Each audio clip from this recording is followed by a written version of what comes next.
Welcome to Fiction Audiobooks. If you enjoy the content, like and subscribing would be greatly appreciated. If you have any recommendations for novels, comment below.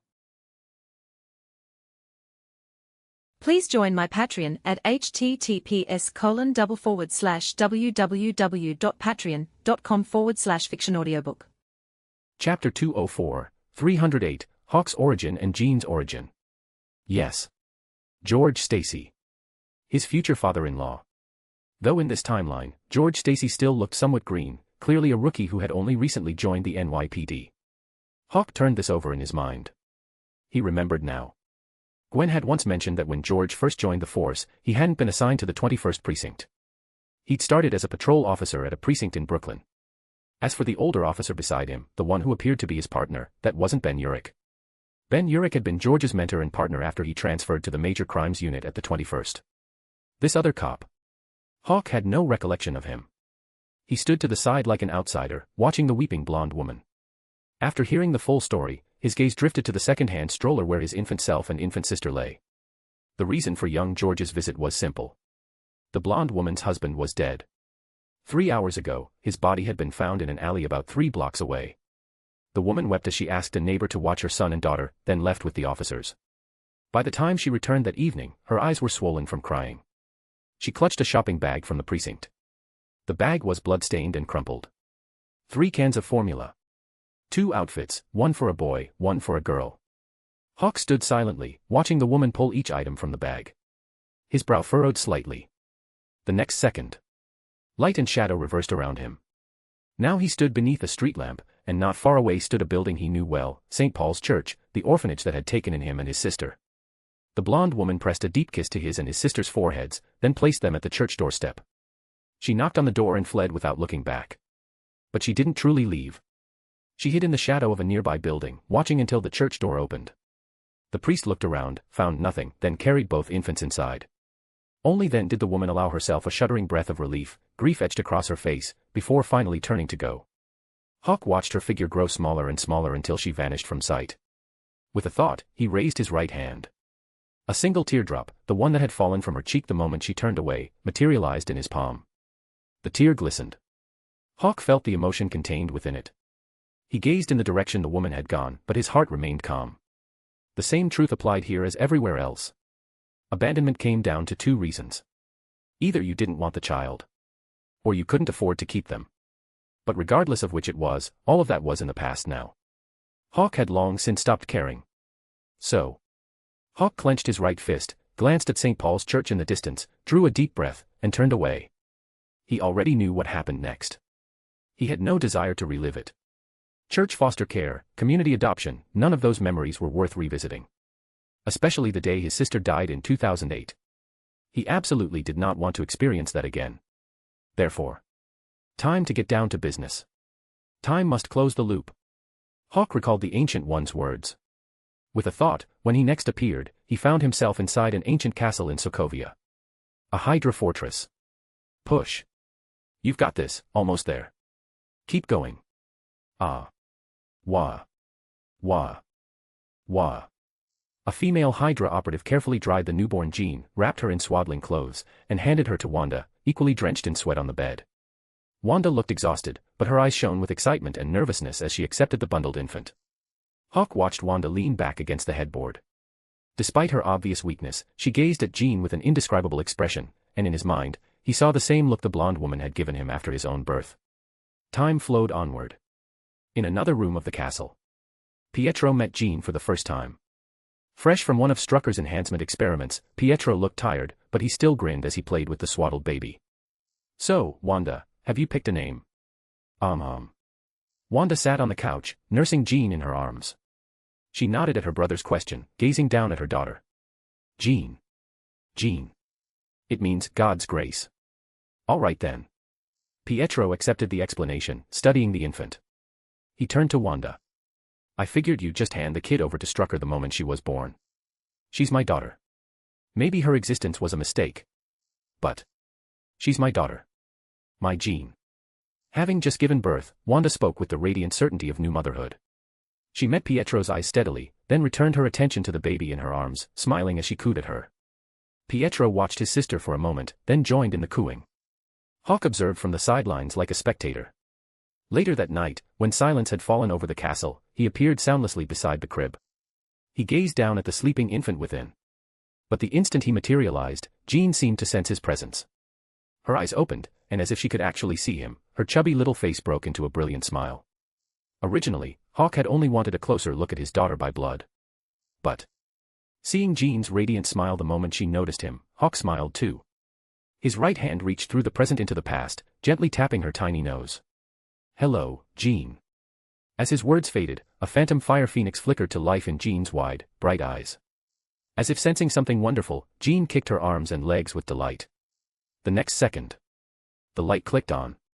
Wanda flipped the switch and approached the crib. Seeing Jean's animated state, she smiled softly, lifted the baby out, and cradled her close. She began humming a traditional Sokovian lullaby. Jean was excited at first, but as Wanda's gentle song continued, she gradually settled down. One tiny hand clutched a lock of Wanda's hair. The other hand, reaching out past the edge of the crib, seemed to be gripping an invisible finger. Hawk's finger. He watched Jean clutching his hand. He watched Wanda lull Jean to sleep, only to drift off herself in the process. He couldn't help but smile. By the time Wanda startled awake, morning had arrived. Her first instinct was to check her arms, then immediately look toward the crib. Seeing Jean safe inside, she exhaled with relief. But then she paused, confused. She glanced down at her empty arms again. Standing beside the crib, Hawk watched Wanda's bewildered expression. A phrase drifted through his mind. Pregnancy brain lasts 3 years. Still. Hawk only spared Wanda a glance before turning back to Jean. The baby's wide eyes seemed to track him directly. He smiled. "See you next month." For the infant Jean, a month was a month. For Hawk, it was merely a blink. He accelerated through time, ensuring he appeared during every month of Jean's early life. Because Jean had told him he visited her every month. Therefore, time must close the loop. Soon. When Hawk next materialized, another familiar face appeared. Anna. Long black hair. Black leather outfit. Yep. Definitely Anna. At this moment, Wanda was clutching Jean to her chest, backed into a corner, eyes wary. "Don't take her. Relax. I won't hurt her. I promise." Anna crouched down, her voice gentle, her gaze soft as she looked at the swaddled Jean. Then she turned to Wanda. "But she has to leave this place. Otherwise, all of us, every single one, will die. Trust me. The Demon King's wrath isn't something any of us can survive." Hawk stood silently to the side, listening to Anna's grave warning. He rubbed his nose unconsciously. Was he really that terrifying when he got angry? Nah. He asked himself honestly. Anna reached toward the bundled Jean. But Wanda still refused. A Hydra operative, seeing the standoff, activated the nanobots inside Wanda's body. As Wanda let out a pained grunt, Anna caught Jean, then whirled on the operative, voice blazing with fury. "What do you think you're?" Boom. Before Anna could finish her rebuke, Jean, apparently sensing her mother had been hurt, erupted. A devastating wave of phoenix power exploded from the swaddled infant, instantly incinerating the 5 Hydra operatives loyal to Strucker. Turned them to ash where they stood. As for Anna, despite being closest and taking the blast head-on, Anna wasn't reduced to ash. The phoenix force hurled her backward, slamming her into the wall before she crumpled to the floor in critical condition. This wasn't because Anna had some special constitution. It was because Hawk had intervened. But just as Hawk instinctively assumed he protected his friend, the realization hit him. This finally answered a question that had nagged him ever since Anna had first told him her story. Why had Anna, standing closest to the blast, survived it all? So, he had been the one to shield Anna. He had kept her from dying instantly. That was why she hadn't appeared in his underworld until much later, and why he hadn't learned of Jean's existence until then. Hawk processed this revelation. At that moment, Hydra reinforcements stormed in from outside, drawn by the commotion. Strucker among them. But the instant Strucker and his operatives burst through the door, their pupils contracted sharply. Because they saw a fire phoenix. Small. Almost miniature. But unmistakably a phoenix wreathed in flame. Its wings wrapped protectively around the swaddled Jean as it descended, gently, gracefully, into Wanda's trembling arms. #bonus chapter every 300 horsepower. Chapter 205, 309, The True First Meeting with Wanda. Within the River of Time. Hawk sat immersed in the current, cross-legged and seemingly motionless, yet the waters of time washed over him like a rushing stream. From the outside, it looked as though he were swimming upstream against time's flow. But Hawk wasn't moving. Time was. The Mind Stone blazed within his cosmo, its golden radiance interweaving with the Reality Stone's crimson glow. The Time Stone hovered level with his brow. As Hawk continued his immersion in the temporal stream, something extraordinary happened. Within his cosmo, the Mind Stone's golden light touched the Reality Stone's crimson blaze, and where they met, a single thread of aureate brilliance sparked into existence. The moment that first strand of gold appeared within his cosmo, his entire inner universe seemed to tremble. Because this golden light, it wasn't gold. It wasn't yellow. It was the radiance of a gold saint. Within the river of time, Hawk continued collapsing and closing the loops of his personal timeline. By now, Jean, Wanda, and Pietro had been relocated to Hydra's deep-sea facility. Jean was 2 years and 3 months old. Wanda and Pietro had gone out, leaving 2-year-old Jean home alone. The moment Hawk appeared, Jean, sitting on a floor mat by the fireplace, lit up with excitement. She scrambled to her feet and ran toward him. "Daddy." Hawk caught her as she threw herself into his arms. "Daddy. Why can't Mommy and Uncle see you? I keep telling them you visit every month, but they think I'm lying. Because the time hasn't come yet. When will it come?" "When?" Hawk carried Jean to the couch, identical in layout to the one at 521A Palm Street, and sat down with her. "When Daddy stops coming to visit, all you have to do is think of me. The Phoenix will bring you to wherever I am." Jean's arms wrapped around his neck. Her big eyes blinked. "Really? Of course. When will that be?" "Soon." "Okay." Jean didn't push for a specific date. She settled comfortably in Hawk's lap. He raised his right hand, and the children's book from Jean's room upstairs materialized in his palm. Just like every other visit, he began reading her a fairy tale. Hawk read quietly. Jean listened quietly. Time seemed to stand still in this moment. In reality, time's flow remained constant, but whenever the temporal current reached Hawk, it parted around him automatically, as if deliberately avoiding him and the child in his arms. To outside observers, perhaps 10 minutes had passed. But in Jean's perception, an entire morning had gone by. That was why whenever Jean told Wanda about these visits, Wanda never believed her. Hawk had no intention of revealing himself to Wanda. He was here to close the loops in his timeline, to collapse past, present, and future into a single unified thread where all three were him. Only this way, could he master his own time. Most importantly, he wouldn't know what to say to Wanda even if he did appear. Not in the past. Not in the present. Actually, Gwen's complaint to Sharon had been spot on. From a certain perspective, Hawk had deliberately gone into seclusion the moment he returned from the Atlantic precisely because he didn't know how to handle this situation. His thinking at the time had been simple. Current me doesn't know what to say. Fine. I'll meditate, and future me can deal with this mess. And now. Hawk desperately wanted to travel through time, find his past self rushing home to meditate, and slap some sense into him. Handle your problems before going into seclusion, you coward. Stop dumping this garbage on me. Too bad. The past cannot be changed. As for the future must not be viewed. Soon. When Wanda and Pietro returned home, Jean, having enjoyed a lovely nap in Hawk's arms, perked up immediately. She ran to them and announced, once again, that Daddy had just visited. As always, neither believed her. But this time was different. Pietro listened to his niece's story with a grin, scooping her up. "How about you ask your daddy to show himself and get us out of here? Otherwise, you might end up with a little brother or sister." Jean blinked in Pietro's arms, then instinctively turned to look at Hawk rising from the couch. Hawk smiled and pressed a finger to his lips. Wanda and Pietro followed Jean's gaze toward the couch. But the couch was empty. Soon. Jean returned to her room. The moment she was gone, the smiles vanished from Wanda and Pietro's faces. Scarlet chaos magic surged between Wanda's hands, shrouding the entire room in a privacy ward. As the crimson energy swept past Hawk, standing silently to one side, Wanda's heart skipped. But she showed no outward reaction. Pietro's expression darkened. Damn struck her.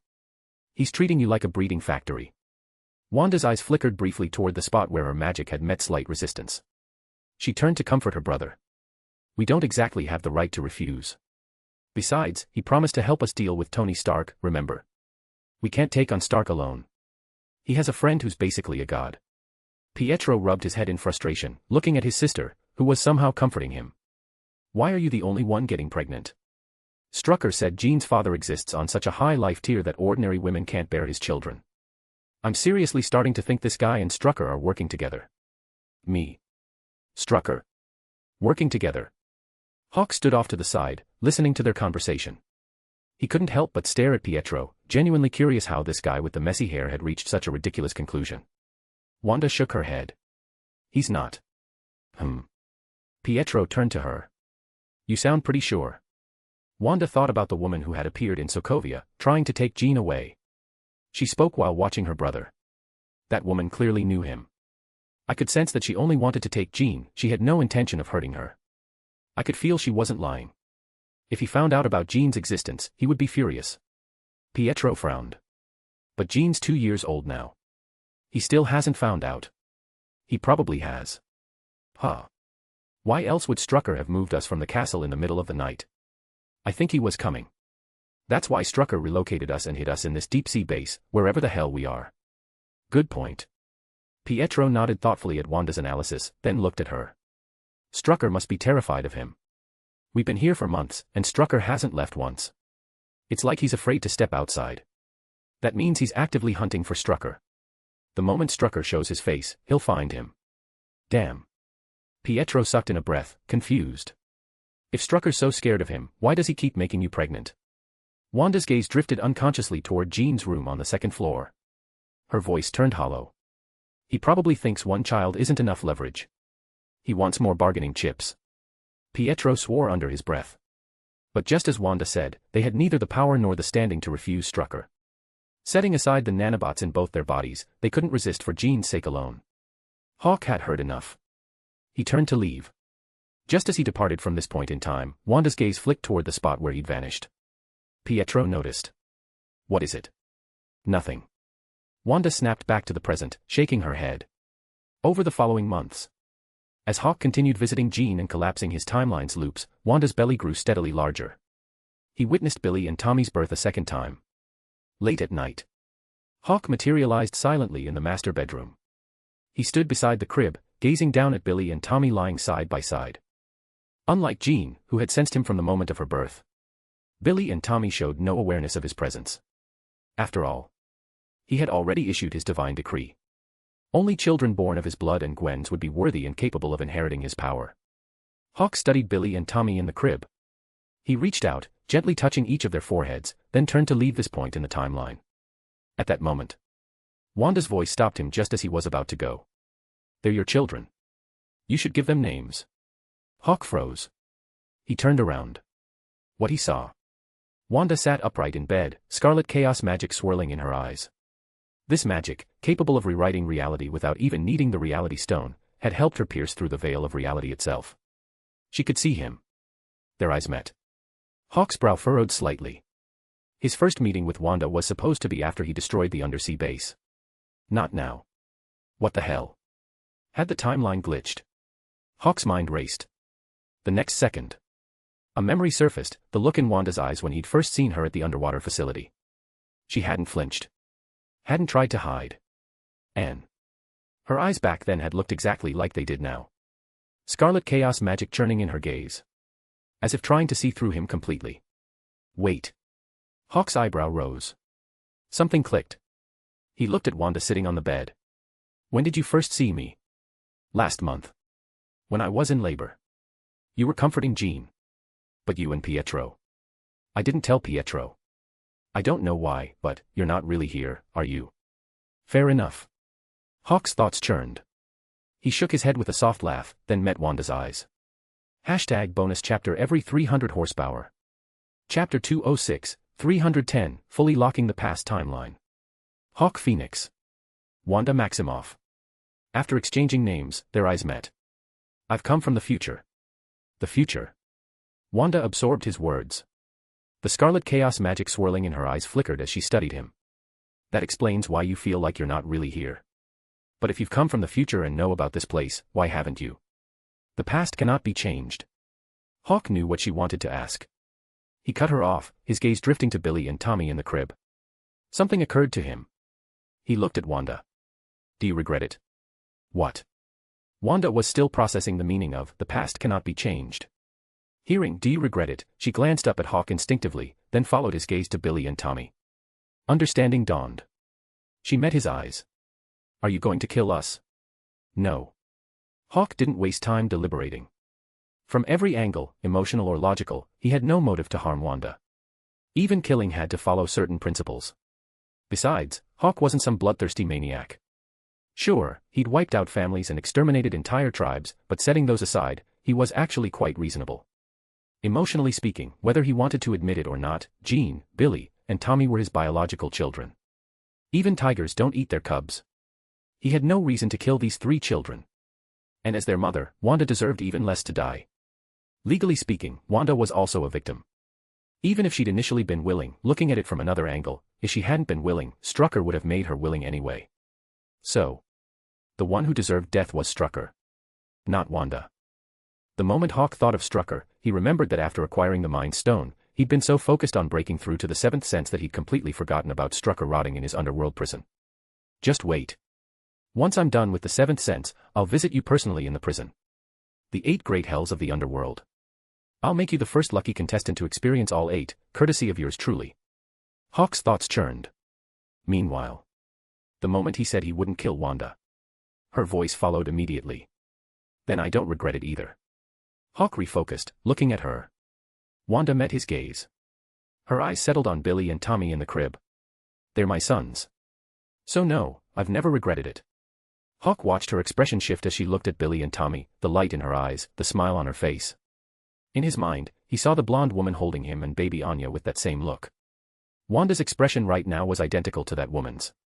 He could tell she wasn't lying. Still, Hawk withdrew his gaze. "I should go. They're your sons too. You should name them." Wanda's voice was soft as she watched him turn to leave. Hawk answered without hesitation. "Billy. Tommy." The instant the names left his mouth, Hawk felt disoriented. He'd assumed Wanda had named Billy and Tommy.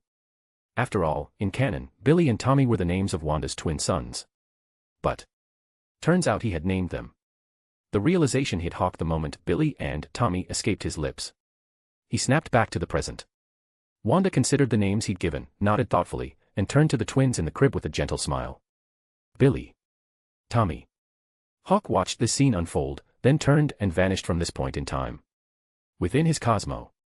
As Hawk used the time stone to swim upstream through time and then drift back down, constantly perceiving and comprehending the nature of time through this cheat code method. The Mind Stone's golden light, his cosmos' crimson glow, and the Reality Stone's blood-red radiance all collided and intermingled. The essence of Hawk's cosmo, the crimson phoenix head at its core, gradually shifted. The aureate tinge began to shed its yellow, leaving only gold. Time was closing its loop. Hawk's timeline was contracting. The longer he lingered in his past timeline, the clearer his perception of time became. If at the beginning he'd needed the time stone just to swim upstream through his own timeline, now, Hawk had the distinct feeling he could travel upstream without the stone. Though, even if it was just an illusion, that was a good sign. Because this kind of illusion only appeared when one's power was experiencing exponential growth. Just like when he'd first awakened his cosmo years ago and felt like a single punch could tear the sky apart. But illusions, however pleasant, couldn't be mistaken for reality. The moment Hawk recognized this sensation as an illusion, he shifted his focus. Instead of concentrating solely on comprehending time, he began carefully cataloging and organizing the illusion itself. As his active perception of time slowed, the aureate color that had nearly transformed his silver cosmo into gold also slowed its spread.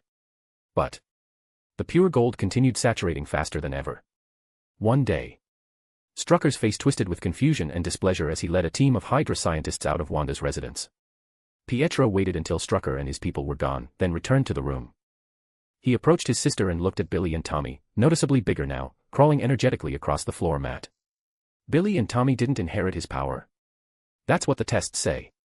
Wanda watched Billy and Tommy with the same doting expression, then glanced at Pietro. It's perfectly normal. Genetics aren't a 100% guarantee. What, now that they haven't inherited his abilities, you don't like Billy and Tommy anymore? Pietro shook his head quickly. Of course not. They're my nephews. Blood nephews. How could I not love them? But though Wanda's words seemed directed at Pietro, her peripheral vision had drifted toward the dining area, where Hawk sat playing with building blocks alongside Jean. Hawk sensed her gaze. He said nothing. That evening, After tucking a freshly bathed Jean into bed and lulling her to sleep, Hawk prepared to leave. For good this time. Because the phoenix power accumulating within Jean had reached a threshold. When it finally erupted, she would appear instantly at 521 Palm Street. So, his time loop was about to close. Next, he needed to fully contract his timeline. This didn't mean there would only be one Hawk across the entire universe after contraction. Other parallel universes still had their parallel versions of him. But once Hawk contracted his timeline, no one would ever be able to use temporal manipulation against him again. Put simply, he was locking his past in place. From now on, no one could travel through time to kill him. Something like Deadpool from another parallel universe jumping through time to murder Weapon X. That would never happen to him. Just as Hawk had tucked Jean in and pulled up the blanket, preparing to read her a bedtime story, Jean clutched the covers with both hands. "Daddy, don't you like Billy and Tommy?" Hawk paused, surprised. He looked at his daughter and smiled. "Why would you ask that?" Jean's big eyes gazed up at him. "Billy and Tommy are different from me. They didn't inherit your power. They're not like you." Hawk smiled gently. "That's impossible. Even if they didn't inherit my power, they're still my sons. Your little brothers." "Right." Jean pressed further. "But does Daddy like Billy and Tommy?" Hawk's smile softened. "Yes. I like them too." Jean's face broke into a radiant grin. She wriggled under the covers, rolled over, and snuggled into Hawk's arms. "Daddy, tell me a story." Hawk chuckled, holding his daughter close as she nestled against his chest. He opened the book to the page Wanda had carefully dog-eared. A while later, Jean drifted off to sleep, lulled by Hawk's voice. Hawk didn't leave immediately. He finished the entire story first, confirming that Jean had fallen asleep wrapped in the warmth of Phoenix fire. Only then did he gently lay her back on the bed, tuck the blanket around her, and phase through the wall into the master bedroom next door. Wanda had just managed to settle the energetic Billy and Tommy. Despite wielding scarlet chaos magic, exhaustion showed on her face. After all, childcare had been draining since the dawn of time. Hawk observed Wanda, forehead damp with sweat, several strands of auburn hair plastered to her skin. He considered for a moment. That looked exhausting. "They're my sons." Wanda brushed the hair from her forehead, gazing at the sleeping twins. Hawk nodded. "I'm leaving now." Wanda looked up at him. The next second, she nodded. "Okay. Goodbye." Hawk met her eyes, offered a small smile, and turned to leave. At that moment, Wanda's voice stopped him. "Wait." She watched Hawk pause and turn back to face her. "Billy and Tommy didn't inherit your power. Do you really like them?" Hawk held her gaze. "Whether they inherit my power isn't up to me." Wanda frowned. "Then who?" "You'll find out." "Goodbye, Wanda." Hawk said nothing more. He'd come here to close time loops, not to punch new holes in the timeline. With those final words, he turned and vanished from this point in time. The next moment, Hawk, sitting cross-legged on the riverbed of time, opened his eyes. #bonus chapter every 300 horsepower. Chapter 207, 311, The Vulnerability in the Timeline. Boom. The ever-flowing river of time froze in an instant. The next second, like a depth charge detonating beneath the surface, water exploded upward. Hawk, who had been sitting cross-legged on the riverbed, now stood once again atop the temporal stream. Hawk gazed down at his personal timeline, now that the loop had closed. A single timeline flowed from the present, merged upstream into the past, and fused into one, forming a complete temporal loop. He had traveled from the present to the past and met his daughter Jean. After he left, Jean had gone to New York City and found him. From Jean, he learned that his future self had visited her, had spent time with her. Then he came to Kamartaj, used the time stone, entered his own timeline, and returned to the past to meet Jean. And so, the time loop was complete. No gaps remained. Next. Contract. Hawk's will surged. His right hand opened, then clenched toward the river of time. The next second. Whoosh. His timeline, that silver thread of time, burst from the river like a dragon leaping from the sea. Scales and claws flashing. But these were all temporal vulnerabilities. Like computer viruses. The entire purpose of contracting his timeline was to eliminate these gaps, to achieve complete temporal fixation and impermeability. Otherwise, someday, someone could hack into his timeline like a cybercriminal exploiting security holes. Hawk surveyed his vulnerability-riddled timeline. The corner of his mouth twitched. Once again, he sat cross-legged in midair above the river of time. The Phoenix Phantom materialized behind him. As the phantom unfurled, streams of Phoenix power flowed outward like tributaries, each one targeting a different vulnerability in his timeline. As the Phoenix power merged with each gap, the temporal vulnerabilities began mending at visible speed. And with each repair, Hawk's perception of time grew clearer. More transparent. Within his cosmo, golden radiance spread outward. The Phoenix's eyes grew ever brighter. The reality stone, which Hawk had previously split in two for aesthetic purposes, now reunited into a single gem. But the Phoenix didn't become one-eyed. Because the Mind Stone had become the Phoenix's new eye. Left eye, mind. Right eye, reality. The Phoenix's mismatched eyes, one yellow, one red, merged their light into aureate brilliance. Under the Phoenix power's influence, that brilliance transformed into the golden radiance of a gold saint, painting Hawk's silver universe with color. Rumble. The moment golden light fully saturated his silver universe, it didn't stop. It began expanding outward, conquering new territory. As thunder rolled at the universe's edge, Hawk's cosmos seemed to finally push open a door that had been sealed for eons. Golden light flooded through the opening. At that moment, sitting cross-legged above the river of time, Hawk sensed something. His eyes opened. He gazed along the temporal current. In the future, at a certain junction, a timeline node blazed with incomparable radiance, as if beckoning Hawk to come investigate. TCH. You think I'm stupid? The future must not be viewed. Besides, I hate spoilers. Hawk's thoughts churned. He snorted dismissively. No matter how that future junction tried to seduce him like some shameless temptress, he simply closed his eyes. What the eyes don't see, the heart doesn't grieve over. He wasn't crossing this river by feeling for stones in the dark. He was crossing by standing on the shoulders of Odin and the Ancient One. Their mistakes were lessons he would never repeat. He preferred to hold the future in his own hands. The future. He would create it himself. That way, whatever path he chose, he could face it with a clear conscience. Hawk's mind achieved clarity. He stopped perceiving that seductive future node. The instant his consciousness unified completely, his aura exploded exponentially. Clang. Clang. 5 more days at Camartage. Just like before, during the apprentice's morning exercises, Gwen stood in the corridor admiring the sorcerer's practice. When the Phoenix cry reached her ears, she instinctively looked up toward the library. What she saw? A fire phoenix soaring skyward, its reflection blazing across the library's ceiling. It spread its flaming wings, its mismatched eyes, one yellow, one red, radiating a golden divinity beneath the crimson flames. Wait. Divine. Gwen's eyebrow rose. Something occurred to her. She was about to seek out the Sorcerer Supreme when she noticed the white-robed figure had already appeared beside her. Her eyes lit up. Master, did Hawk succeed? More or less. The Ancient One also watched the golden-tinged fire phoenix reflected above the library, offering an ambiguous answer. Gwen blinked at the response.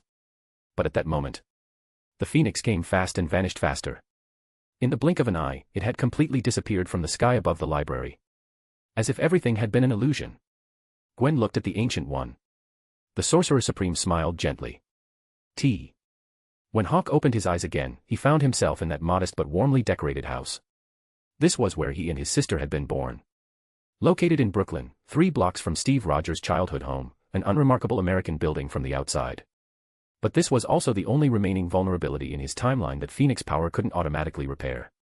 He would have to fix this one manually. Hawk surveyed his surroundings. Hearing voices from the bedroom, his eyes flashed with X-ray vision for an instant. Then he phased through the door. The blonde woman and the bearded man were propped up in bed, talking. Mostly the bearded man was talking. The blonde woman gently stroked her very pregnant belly, listening with a soft smile. The conversation was essentially the bearded man painting pictures of the future. In simple terms, once the children were born, he would work even harder. Eventually, they'd move from Brooklyn to Manhattan. They'd have a big house with a front lawn, a backyard garden, maybe even a pool. Someday, they could take the kids swimming in the backyard, invite friends and family over for barbecues. The bearded man described these future scenes with vivid enthusiasm. The blonde woman watched him with a tender smile, expressing her belief in him, her certainty that he would lead their family out of poverty. She stroked her belly. Son, did you hear that? Your daddy can't wait to take you swimming when you're older. The bearded man carefully placed his calloused hands on the woman's belly.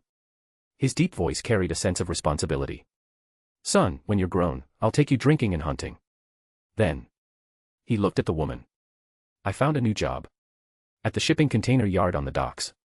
Unloading cargo. Pays twice what the last one did. The blonde woman paused, studying him. The container yard, isn't that supposed to be connected to some kind of gang? I'm just a worker. I just unload my cargo and go home. The bearded man grinned. Yeah, it's harder than the last job. But the pay's better too. I did the math, the extra money covers formula and your medical bills exactly. The blonde woman's expression shifted. But I don't want you working yourself to death. Not as hard as what you're doing. The bearded man rubbed her belly, gazing at her with tenderness. Amy, I promise I'll give us a good life. Amy Chloe. That was the blonde woman's name. Soon. Time skipped forward to the day the bearded man died. Hawk watched Andrew kiss Amy goodbye, then stride out the door in high spirits. He watched the rusted second-hand car drive away. He watched Amy standing in the doorway, cradling infant him, her eyes following Andrew until he disappeared from view. Hawk considered for a moment.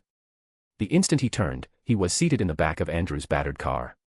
2 infant car seats occupied the back seat. They looked old but had been carefully maintained. Hawk's gaze fell on several construction-related books on the passenger seat. Beside them lay a borrowing slip from the New York Public Library. The name on the slip, Andrew Chloe. The bearded man's name. Hawk studied Andrew's face, no trace of resentment toward his job, only hopeful anticipation for a better future. During these past days, Hawk hadn't fast-forwarded through this period. He needed to locate the timeline vulnerability. So. He had witnessed his and Anya's birth again. He had seen just how poor this family was, and how warm. Amy Chloe had been born with the same congenital heart condition as his sister. Abandoned shortly after birth, she'd received only rough, free medical care before adulthood to patch up her heart. But she couldn't handle strenuous work. Especially after giving birth to him and Anya, she'd grown weaker than before. The entire family's burden fell on Andrew Chloe's shoulders. Still. He remained optimistic. More than once, Hawk had watched Andrew return from work completely exhausted, only to break into a warm smile the moment he opened the door. He'd walk to the crib, lift infant Hawk and infant Anya, and kiss them both. During those moments, Hawk liked to sit on the couch and watch Andrew and Amy gathered around the crib, laughing and cooing at the babies. Because scenes like these were exactly what Anya had fantasized about after learning they had no parents. So. Hawk finally understood why this particular vulnerability couldn't be repaired. He followed Andrew silently after work, watching him use this week's paycheck at the convenience store to buy formula, baby clothes, and toys. Then Andrew left the store. Hawk's gaze settled on the narrow, deserted alley right next to the convenience store. He knew exactly what was about to happen. Because this alley was the endpoint of Andrew's timeline. Hashtag bonus chapter every 300 horsepower. Chapter 208, 312, the time loop closes again. Logically speaking. The convenience store was on this street.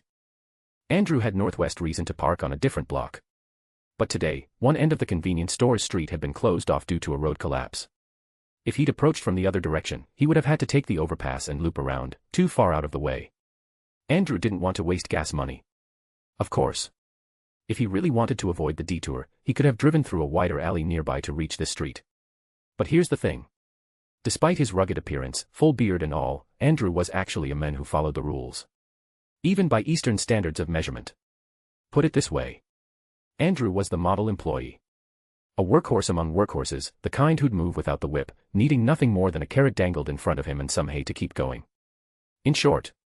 Because Andrew followed the rules, refusing to drive through a pedestrian zone, and because he wanted to save gas money and avoid the detour, he parked on a street that required cutting through an alley to reach the convenience store.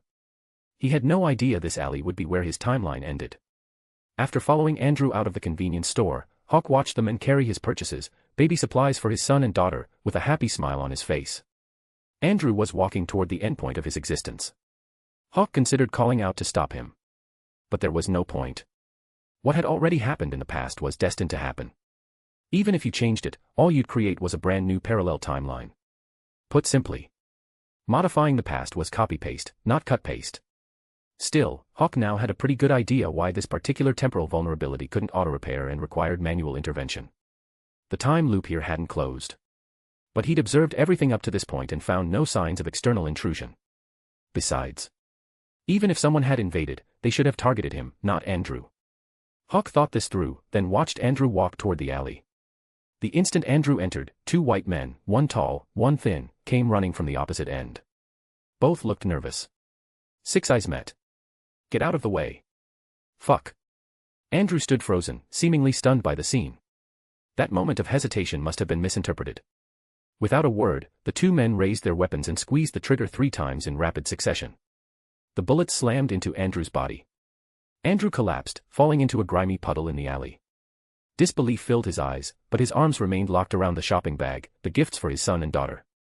The tall one and the thin one stepped over Andrew's fallen body, brushed past Hawk standing at the alley's entrance, and sprinted toward the other end of the street. At that moment, 2 patrol officers appeared at the alley entrance. They stepped out of their cruiser, saw Andrew lying in a pool of blood, and let out a string of curses as they called for backup and an ambulance. But it was already too late. Andrew was dead. The only mercy was that he hadn't suffered long before the end. After memorizing the shooter's signatures, Hawk withdrew his gaze from their fleeing forms. He took one last look at Andrew's body, then turned and left with an expressionless face. Meanwhile, atop a high-rise 1 block away, with a bird's-eye view of the entire alley, a middle-aged man in a tailored suit and gold-rimmed glasses watched Andrew die and the gunman flee. His thin lips curved upward in a cold smile. Enjoying the show? The man's body jerked at the calm voice behind him. As he spun around, boom! 3 pairs of snow-white wings exploded outward. The instant he spotted Hawk, who had materialized behind him without warning, he threw a punch while his feathers shot toward Hawk like a hail of bullets. Hawk's right foot stepped forward. In a blink, he seemed to teleport directly in front of the man. His right hand shot out, tiger grip clamping around the man's throat, hoisting him off the ground in one fluid motion. The next second, wham! The man's back slammed into the wall, instantly cratering it in a human-shaped indent. Birdman. Hawk studied the 3 pairs of wings behind the man. His eyes narrowed, murderous intent blazing. Jehovah. Originally, Hawk had assumed this vulnerability existed because of his subconscious, some deep-seated desire to know who had killed Andrew. He hadn't even considered the possibility that someone had invaded his timeline. Because if someone invaded his timeline to attack him, they should have targeted him. And he was still very much alive. But someone had invaded. He'd noticed something wrong the moment Andrew froze. In that instant, a familiar yet loathsome aura had shrouded Andrew, preventing him from dodging in time, leading directly to his death. The culprit stood right before him. But Hawk didn't understand. This was his timeline. If Jehovah wanted to send an angel through time to kill him, shouldn't they have targeted infant him still in his crib? Why go after Andrew instead? What possible benefit could killing Andrew provide? Wait. Hawk suddenly remembered something crucial. His timeline might have originated in that modest house, but his memories didn't start there. They started at the church doorstep. That was why he'd always been certain Anya was his biological sister. Because when he first opened his eyes, he and Anya had been sharing the same swaddling cloth, right there at the church entrance. Heaven. Angels. Church. Hawk's thoughts raced. A possibility crystallized. In 2015, he destroyed Jehovah's projection. In the hell dimension, he'd killed Jehovah's angel Michael. But Jehovah seemed to admire him, wanted to convert him into a war angel. So he'd sent this angel through time to change him. By killing Andrew, Amy would be driven into poverty. She'd have no choice but to leave him and his sister at St. Paul's Church. That way, they could cultivate Hawk's faith from childhood, build his loyalty to the church. So, the time loop closes. He kills Jehovah. Jehovah sends an angel through time to kill Andrew. Amy leaves him and Anya at the church doorstep. After all, children raised by the church tended to have pretty solid faith in heaven. There was just one small problem. Hawk wasn't native to this world. The moment he'd landed on that church doorstep, his memories from his previous life had already awakened. And in his previous life, he'd been from the East, a nation that practiced pragmatic faith. Put simply, no miracles, no worship. So despite his exemplary behavior at the church, despite being a member of the choir, appearing devout, in reality, Hawk couldn't have cared less. His thoughts churned. The Birdman in his grip, meanwhile, heard Hawk speak Jehovah's name directly. Rage exploded across his features. How dare you speak the Lord's name? Heathen. Slap. Damned heathen. Slap. Slap. I will kill. Ryup. Aarg. The angel's scream tore through the air. Hawk casually tossed aside the wing he'd just ripped from the angel's back. He regarded the shrieking creature with a flat expression. What was Jehovah's purpose in sending you? Spit. The angel spat at Hawk, wearing an expression of defiant martyrdom. But Hawk's telekinesis intercepted the saliva mid-flight. Without another word, Hawk's left hand seized another wing and yanked. The wing tore free, trailing a chunk of bloody flesh. The angel screamed again. But Hawk's grip crushed the angel's throat, choking off the sound before it could fully escape. Searing agony radiated from his back. The suffocating pressure on his windpipe felt like industrial pliers. The angel's legs kicked uselessly in the air, like a chicken being strangled. His remaining wings, 1 on the left, 3 on the right, flapped frantically. The scene was as ridiculous as it was pathetic. Hawk loosened his grip slightly. Talk. Heathen. Splurge. Talk. Never. Fine. Splurge. Splurge. Hawk's cold smile never wavered as he methodically ripped out every remaining wing, flesh and all, and tossed them aside. The moment each wing hit the ground, it dissolved into white mist. Meanwhile, as Hawk plucked wing after wing, the blood seeping from the angel's wounds gradually shifted, from golden to crimson. By the time Hawk tore out the final wing, the blood flowing from the angel was indistinguishable from any mortal's. Hawk dropped the creature like garbage onto the rooftop floor. The next moment, the instant the angel's mangled back hit the ground, another piercing scream erupted. Instinctively, the angel rolled over to keep his ruined back off the surface. What Hawk saw. The angel's back had become a cratered, bleeding ruin. But Hawk studied the torn cavities where he'd ripped out the wings. His expression shifted. The next second, Hawk forcibly flipped the angel onto his back, planted a foot on his throat, and studied his face intently. He was trying to envision what this angel would look like when he grew old. Chapter 209, 313, The Ancient One and Odin, Screwed Over by Time. Hawk's power came from his own cosmo. Mephisto's power came from the Hell dimension. Dormammu's power naturally came from the Dark dimension. Theoretically speaking, an angel's power should also come from Heaven's dimension. But that wasn't the case at all. An angel's power came from their wings. The more wings they had, the stronger their power. And an angel's wings weren't just the source of their energy, they were also the medium through which angels communicated with Heaven's dimension. An angel who lost their wings lost their power. And an angel without power became no different from an ordinary human. They could get sick. They could even age faster than regular people. The birdman with freshly torn off wings lying before him, Hawk didn't recognize him. But the moment he glimpsed the ravaged, crater-like wounds on the birdman's back, a familiar face from St. Paul's Church suddenly surfaced in his memory. Father John. A priest who had taken over St. Paul's Church after Father Moses, the men who'd raised him and his sister, passed away. By that time, Hawk and his sister had already left the church for their designated foster family. But he still visited the church often. Because it was Father John who'd given him the chance to earn money singing in the choir. Father John always praised his faith, and Hawk would respond with declarations of unwavering devotion to God before accepting his well-earned $10 from the priest's hands with an expression of gratitude toward the Almighty. Hawk had actually liked Father John quite a bit. He'd even visited St. Paul's Church just 2 months ago on a random Sunday, specifically to keep the now white-haired Father John company during prayer. But that wasn't the point. The point was, as Hawk's eyes narrowed, the handsome features of the birdman pinned beneath his foot began to overlap with the memory of Father John in his mind. HSS.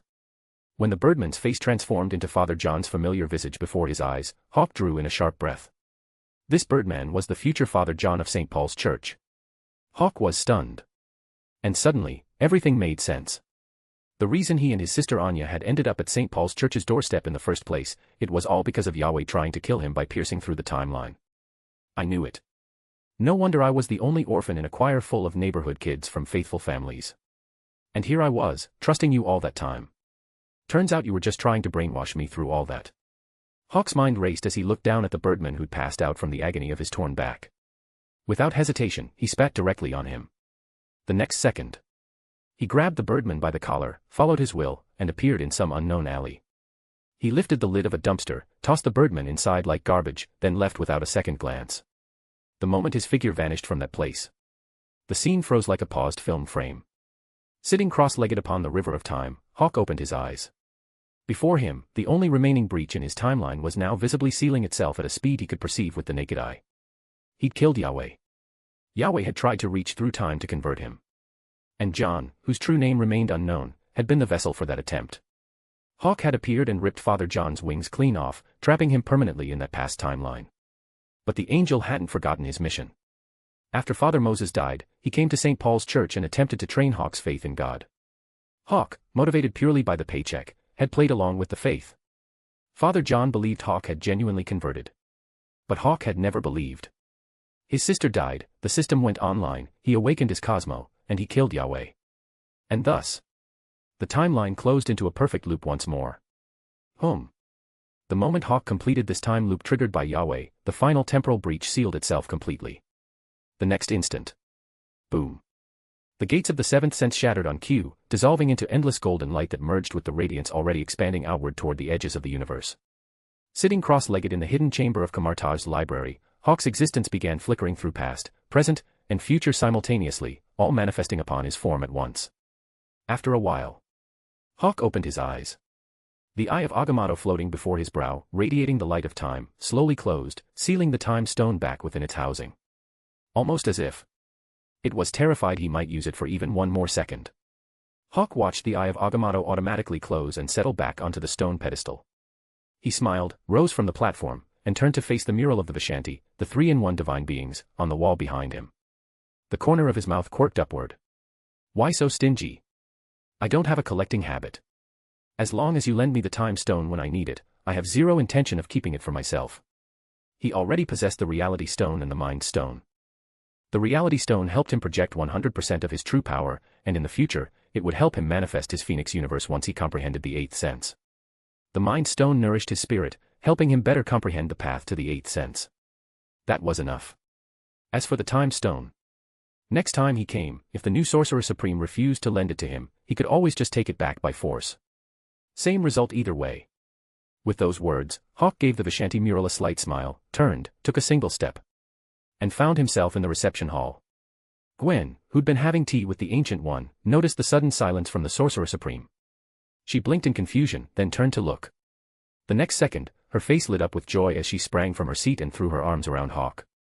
God, Hawk, you're finally out. Do you have any idea how long you were gone this time? 10 days. Hawk answered without hesitation. Having mastered his own timeline, he was now extraordinarily sensitive to the passage of time. The moment his foot had crossed the threshold, he'd known exactly how long he'd been in seclusion. But, in truth, he'd experienced over a century of comprehension. The time stone had simply stretched his perception of time infinitely. Not that it mattered.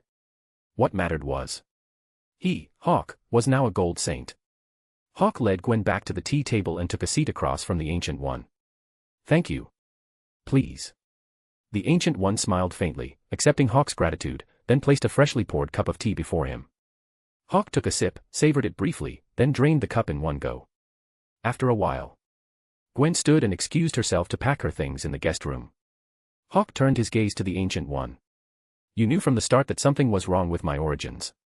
That's why you reminded me about the time loop. At first, he'd assumed the Ancient One's reminder was about completing the time loop involving him and Jean. Even without the reminder, he would have remembered the detail during his comprehension of time. But after discovering the breach in his own timeline, after finding the viral birdman who'd invaded it, he recalled the Ancient One's words once more. And yet, when exactly did Yahweh invade my timeline? About a month ago. The Ancient One finished pouring tea. Every fluctuation in time is recorded within the eye of Agamotto. The past cannot be changed.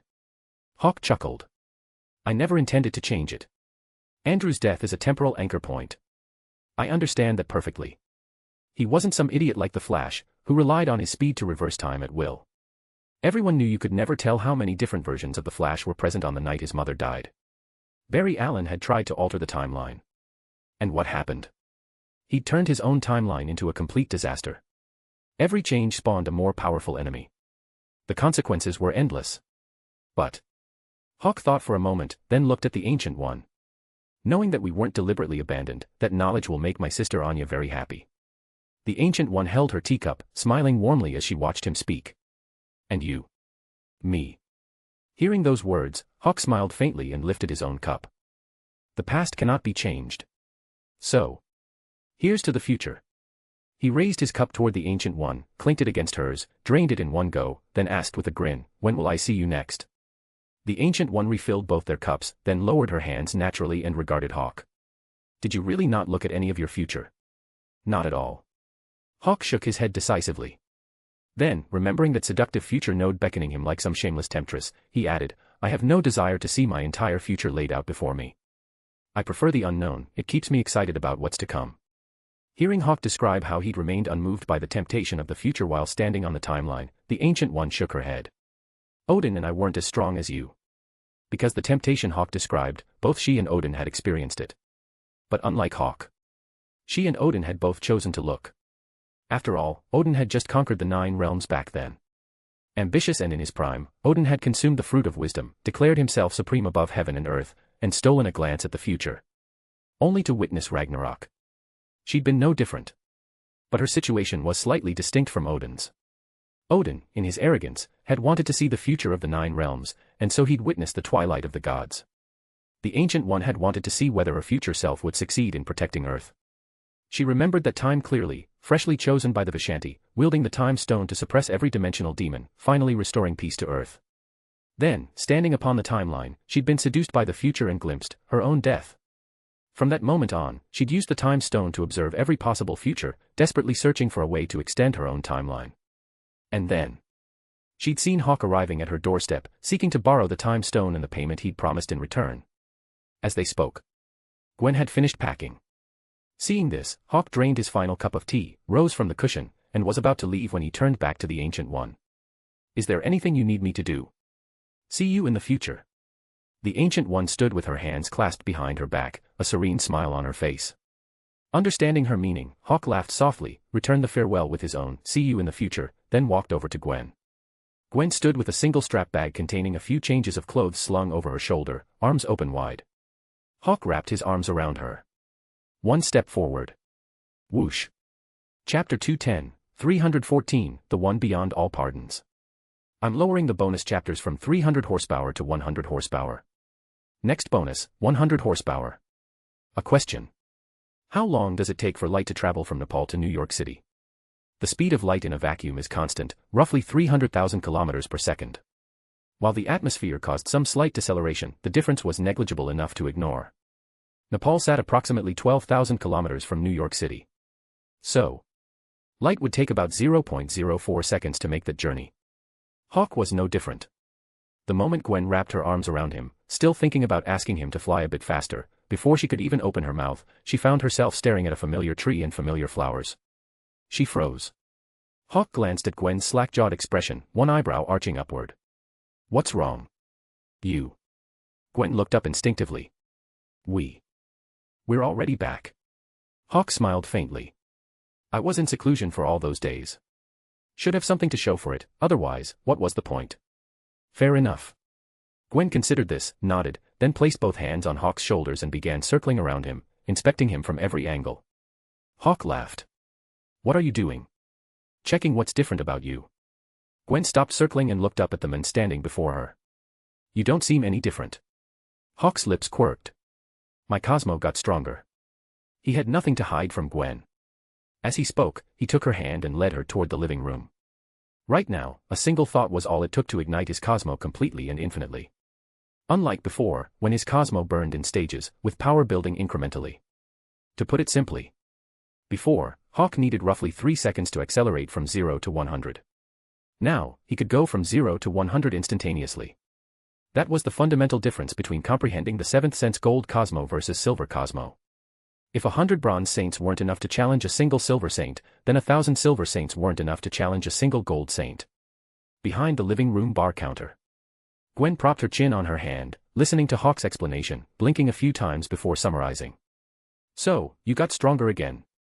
"It's not really about getting stronger or not." Hawk met those expressive emerald eyes of hers, instinctively starting to correct her, then laughed and shook his head.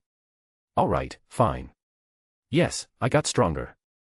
Gwen's smile was radiant. She rose on her tiptoes, leaned over the counter, and kissed his forehead. "I'm going to check the fridge, then we'll head to the store to stock up." Hawk made a sound of acknowledgement, watching Gwen walk toward the kitchen. His consciousness sank into his Cosmo. Now, everywhere his inner eye could see radiated with golden divine essence. The fire phoenix that enveloped the entire universe looked as if it had truly come alive. Its left eye, adorned by the Mind Stone, glowed with a pale yellow luminescence. Its right eye, formed by the Reality Stone, blazed with a blood-red radiance. Together, they illuminated the entire cosmos. And from the pure land of the underworld, all one could see was the crimson sky cast by the Reality Stone's glow. At this very moment, outside the flower shop, by the banks of the river Styx, Anna, dressed in a blood elf maiden's outfit, gazed curiously at the corner of the phoenix reflected in the blood-red sky above. Hawk appeared silently beside her, following her upward gaze. "Want to go outside the underworld and see it up close?" Anna's body tensed instinctively, but she relaxed almost immediately. She turned to face him. Hawk. Want to see it? Hawk smiled warmly. Anna didn't bother with false modesty. Can I? Of course.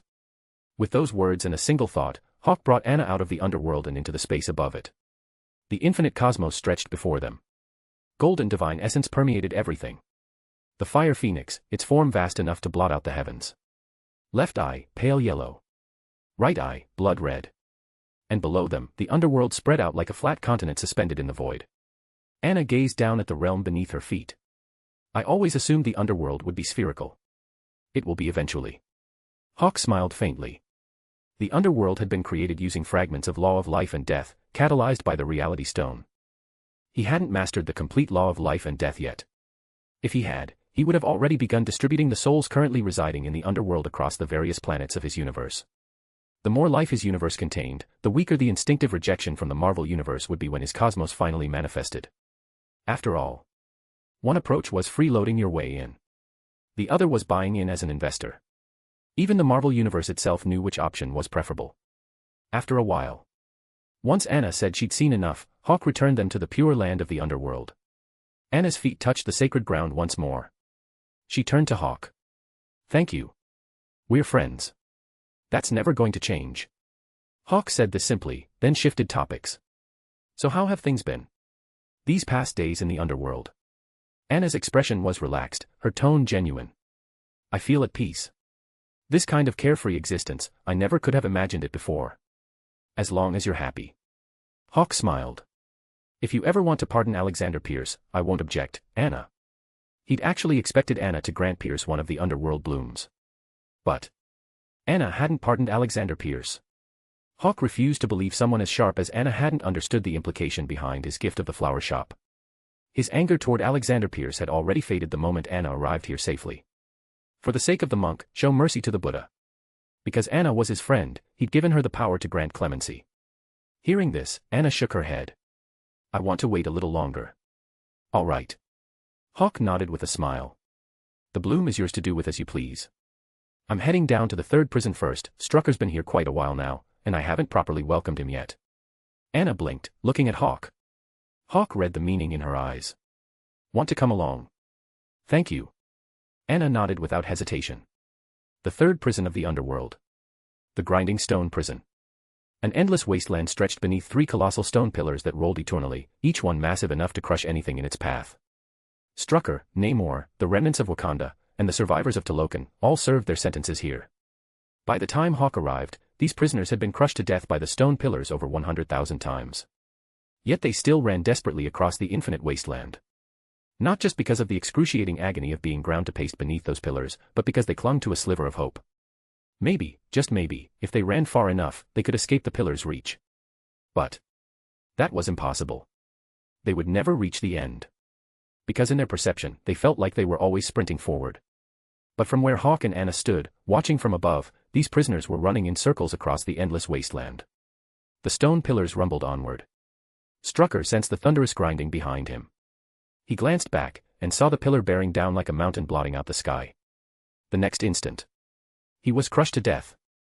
Then, accompanied by agonized screams, Strucker and the others resurrected once more, and resumed their desperate flight.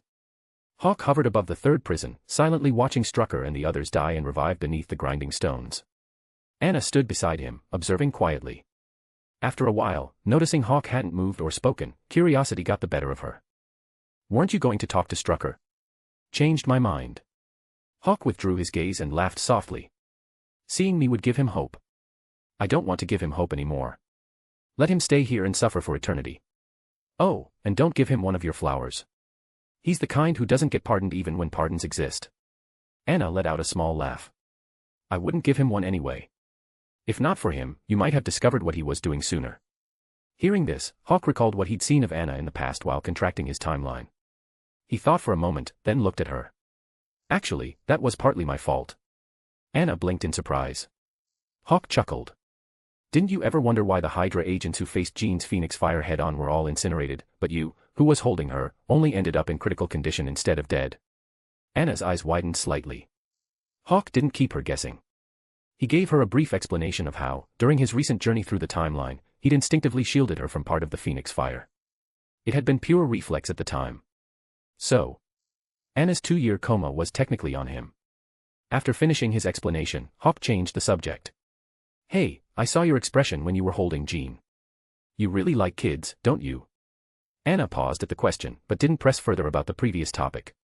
She nodded. I've always wanted children of my own. Becoming a mother was something most women dreamed of. Childless cat ladies notwithstanding. Hawk saw the look on Anna's face and smiled. Maybe you'll get that chance someday. My universe is only going to get better. Maybe before long, you'll meet the right man. Anna turned her head to look at him. Is that a blessing from the Lord of the Underworld? No. Hawk's expression grew serious. It's a blessing from a friend. He didn't linger in the underworld. After abandoning his plan to meet with Strucker, he escorted Anna back to the Pure Land, spent some time chatting with his sister, then departed. His consciousness ascended.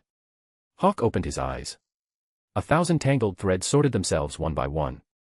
Then, as if he were hovering above all of New York City, compared to the speed of his sixth sense, the seventh sense blanketed the entire city the instant his eyes opened.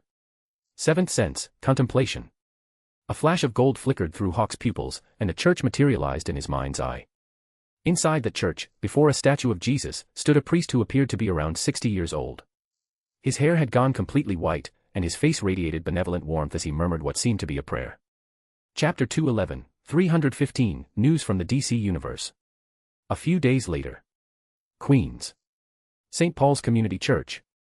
A black Audi A8 glided down the street before pulling to a stop along the curb across from the church. Hawk engaged the parking brake and peered through the passenger window at the church across the street. He made no move to get out. Today was Saturday. Believers from the surrounding neighborhood would gather at St. Paul's on this day, joining Father John in communal prayer. Deep down, Hawk didn't believe in God. Especially not after discovering God's complexion didn't quite match his expectations. That had pretty much sealed the deal. But he respected other people's faith. Even if he had no respect for Father John's God, he still respected the ordinary people of this community and what they believed in. After all, regular folks were innocent. Still, Hawk had timed his arrival perfectly. After waiting in the car for a short while, the congregation's group prayer session wrapped up on schedule. Residents began trickling out of the church one by one. Hawk stepped out of the car. Some of the older residents who lived nearby spotted him and called out warm greetings. Hawk smiled and responded in kind. He'd been a member of St. Paul's choir until he was 12, after all. He'd appeared at countless baptisms and weddings for people in this neighborhood. The longtime residents weren't surprised to see him. Even after turning 12, Hawk had made it a habit to visit roughly once a month. Sometimes he'd even join the congregation for Sunday service. Ask why, and he'd say he was grateful for his upbringing here. Ask again, and the real answer was that he was laying groundwork for future votes. After exchanging smiles and greetings with the churchgoers filing out, Hawk stepped through the doors. By then, the building had emptied of everyone except its pastor. From across the nave, he could see Father John, gray-haired, dressed in his priestly vestments, gazing up at the statue of Jesus. A wooden cross rested in his hands as he sat quietly in the front pew. Hawk walked over and took a seat beside him, as naturally as if he'd done it 1,000 times. His gaze drifted to the same statue of Christ. After a moment, Father John spoke, his eyes still fixed on the statue, his voice distant and tinged with something like confirmation. So, it was our past that created your past. Yes. Hawk leaned back in the pew beside him, a faint smile on his face as he regarded the statue. Father John, there's something I've been curious about. Mind helping me understand? Of course. You met the current me 20 years ago. So when you watched me grow up, didn't you ever think about killing me? After all, Father John had arrived at this church when Hawk and his sister Anya were only 4 years old. By then, they'd already left the church for foster care. But it was Father John who'd gotten him the choir gig. Maybe a 5 or 6-year-old's features were hard to place, but what about 7 or 8? 11 or 12? Hawk refused to believe that Father John, watching 11-year-old Hawk, couldn't recognize him as the same person who'd ripped out his wings and stranded him on Earth, forever cut off from heaven. The reason Hawk hadn't killed Father John back then was simple. He'd just tossed him in a dumpster and left. That was his past now. Even if he'd killed the angel, it would only have created a branching timeline. Nothing would truly change. But Father John was different. He was someone who had actually lived through that past. For Father John, there had been both opportunity and capability to kill Hawk. Because young Hawk, thanks to Father John's recommendation to join the choir, had trusted the priest completely. Father John heard the question. He pulled his gaze from the statue of Jesus and turned to look at Hawk. His expression remained exactly as Hawk remembered, benevolent and serene. Would it have mattered? Before you grew up, I believed I could guide you into the Lord's embrace.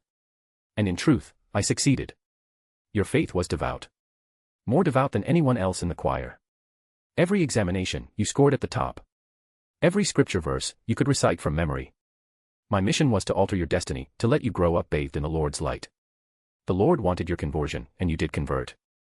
I had no reason to kill you. Father John's voice carried that same gentle, ethereal quality as he spoke. Then he shook his head with a small laugh and shifted direction, turning back toward the statue. Do you know how old you were when I realized I hadn't actually changed your destiny? No idea. 12. To be precise, on your and Anya's birthday. The day Anya was rushed to the hospital for her heart condition. When you knelt outside the emergency room, praying with all your heart. This is what you said. Almighty Lord, Buddha above, Odin on high, King Zeus of the gods, please, any of you, show yourselves and save my sister. That was the moment I knew. Your destiny hadn't changed because of us at all. You pushed the Lord to try altering the future through the past. But all we did was create your past. As Father John spoke, Hawk's thoughts drifted back to that birthday when he was 12. His sister, critically ill. Him kneeling outside the emergency room, hands clasped, begging every god he could name. Everyone knew the truth. His faith in God had always been about the money. He'd figured out early on that once he and his sister turned 18, they'd be kicked out of the foster system. He needed to save every penny he could, or they'd end up homeless. And in America, once you became homeless, your life expectancy entered a countdown. In short, believing in God was about making Father John think his devotion was real. But when his sister's life hung in the balance, his true faith had revealed itself. Pragmatism. Pure and simple. And yet, Hawk's mind turned. He remembered Father John standing beside him outside that emergency room while he prayed. A smile tugged at his lips as he met the priest's gaze. If you knew the truth, why didn't you find a way to kill me? You had the chance back then. You know how much I trusted you. A glass of juice with something slipped into it, you could have killed me without anyone ever knowing. But Father John hadn't chosen to kill him. Father John heard this and nodded with a smile. Yes. I could have killed you then. But you didn't. No. Why? Perhaps. Father John met Hawk's gaze. That same benevolent smile remained on his face as he opened his hands, which had been clutching the wooden cross. Hawk's eyes dropped. As Father John's palms spread open, wisps of darkness began to manifest. A moment later, a cross formed entirely of shadow materialized in his hands. But it wasn't a cross. It was an inverted cross.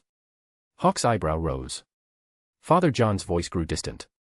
My faith wasn't as unshakable as I'd believed. Once an angel loses their wings, they can never return to heaven.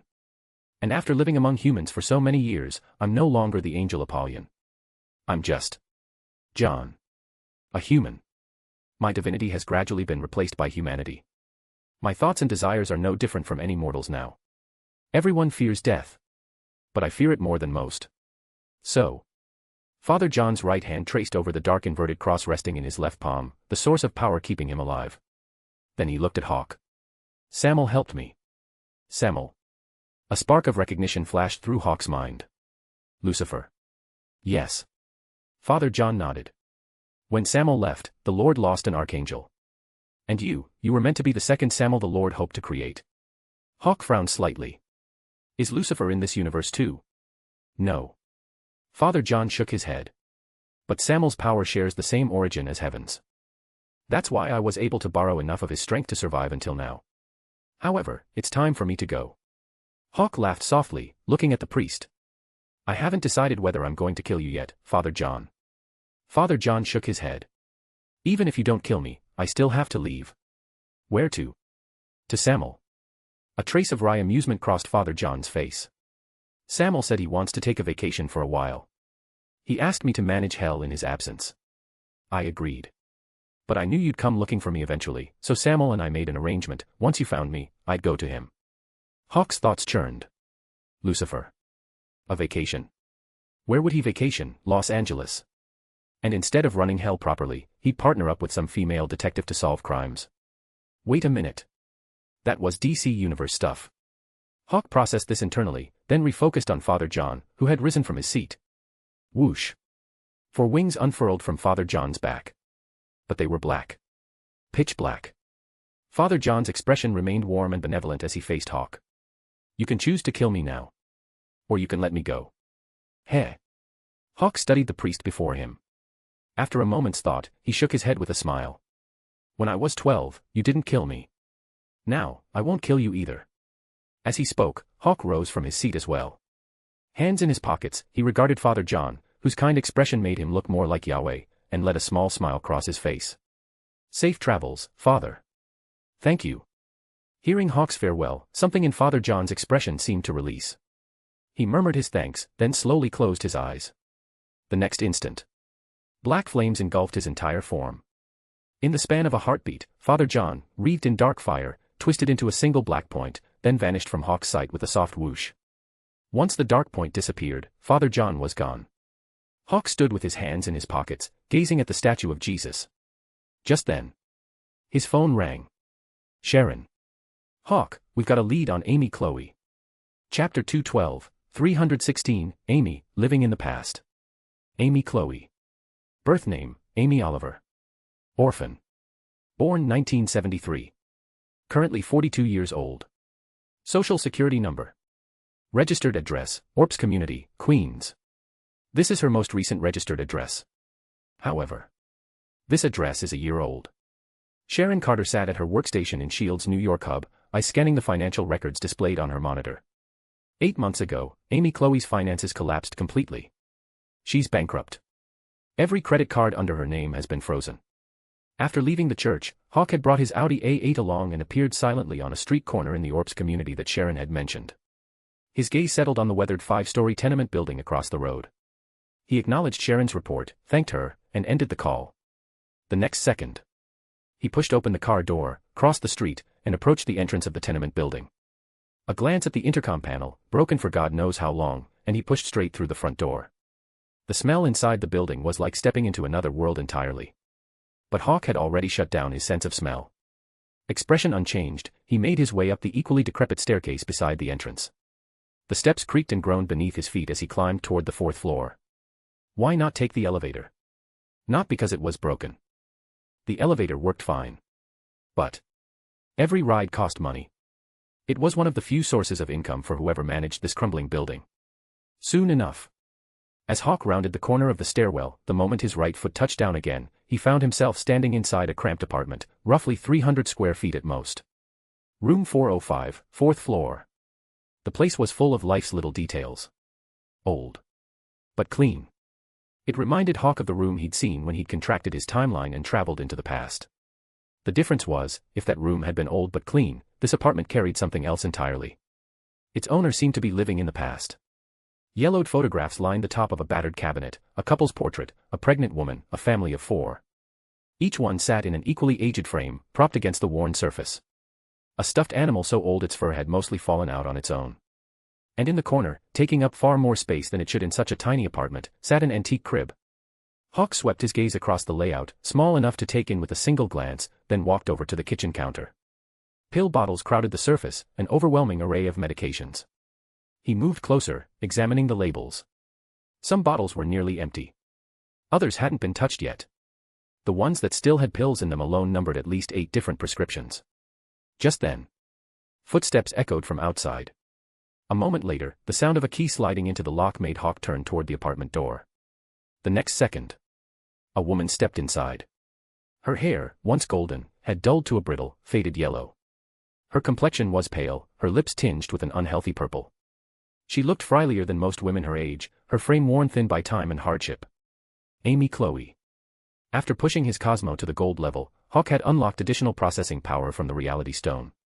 He used it now to suppress his presence to nearly nothing. Not that it would have mattered either way. Amy Chloe had more pressing concerns at the moment. The instant she stepped inside, she hurriedly shut the door behind her and threw the deadbolt. Bang bang bang. Pounding erupted against the door immediately. Amy, 42 years old, but living alone since she was 23, flinched at the sudden noise. Her already pale face went a shade whiter. Hawk's gaze shifted to the hallway beyond the door. A man who looked to be around 30, tattoos covering both arms, stood outside, knocking insistently. He looked rough, but his voice didn't match his appearance. Mrs. Chloe. Open the door. I swear I'm not here about the rent. You're 8 months behind. My boss came by today with his guys. He's not as understanding as I am. I told you yesterday, leave early, don't come back today. Why didn't you listen? Vance was frustrated.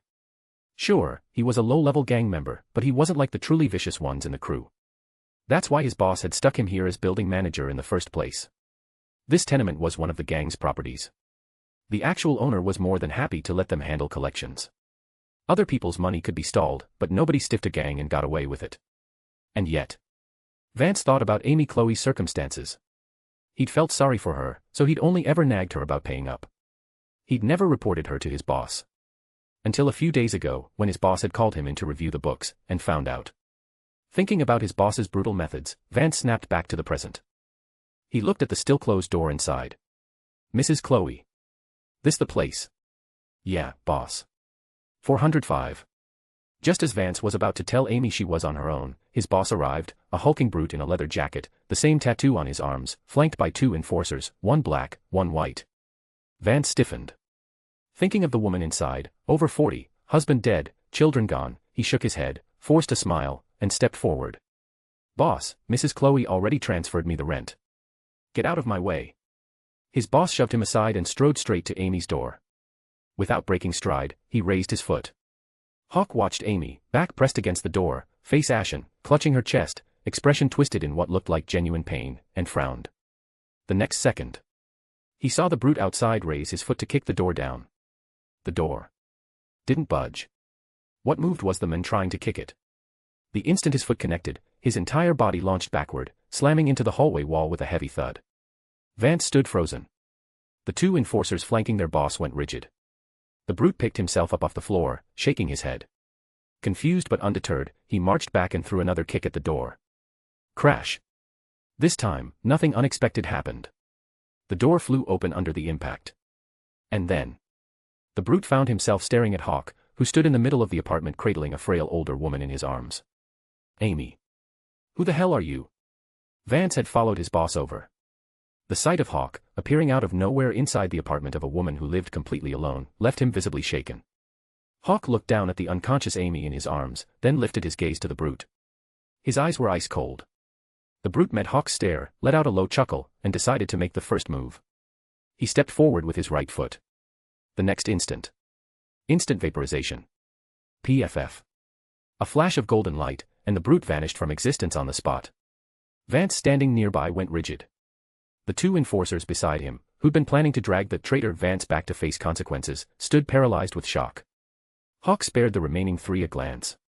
PFF. PFF. Vance felt the sudden blast of heat beside him. His body jerked. Then he stared at Hawk, still holding the unconscious Amy, with the kind of expression usually reserved for witnessing the divine. Just then, the sound of urgent but rhythmic footsteps on the stairs reached his ears. Moments later, 3 SHIELD agents Hawk recognized appeared at the top of the stairwell. The lead agent spotted Vance standing frozen in the doorway and hurried over. But when he saw Hawk inside, holding a woman, he paused in surprise. Hawk noted the SHIELD arrivals and withdrew his gaze from Vance. The rent. Settle it with him. Secure this location. Understood. The lead agent processed the orders, nodded, and acknowledged. Hawk vanished from sight, taking Amy with him. The lead agent exchanged a look with his 2 colleagues, stepped into the apartment, and immediately noticed the yellowed photographs arranged on the wooden cabinet. Then, his eyes landed on the family portrait. On the infant boy swaddled in the arms of a young couple.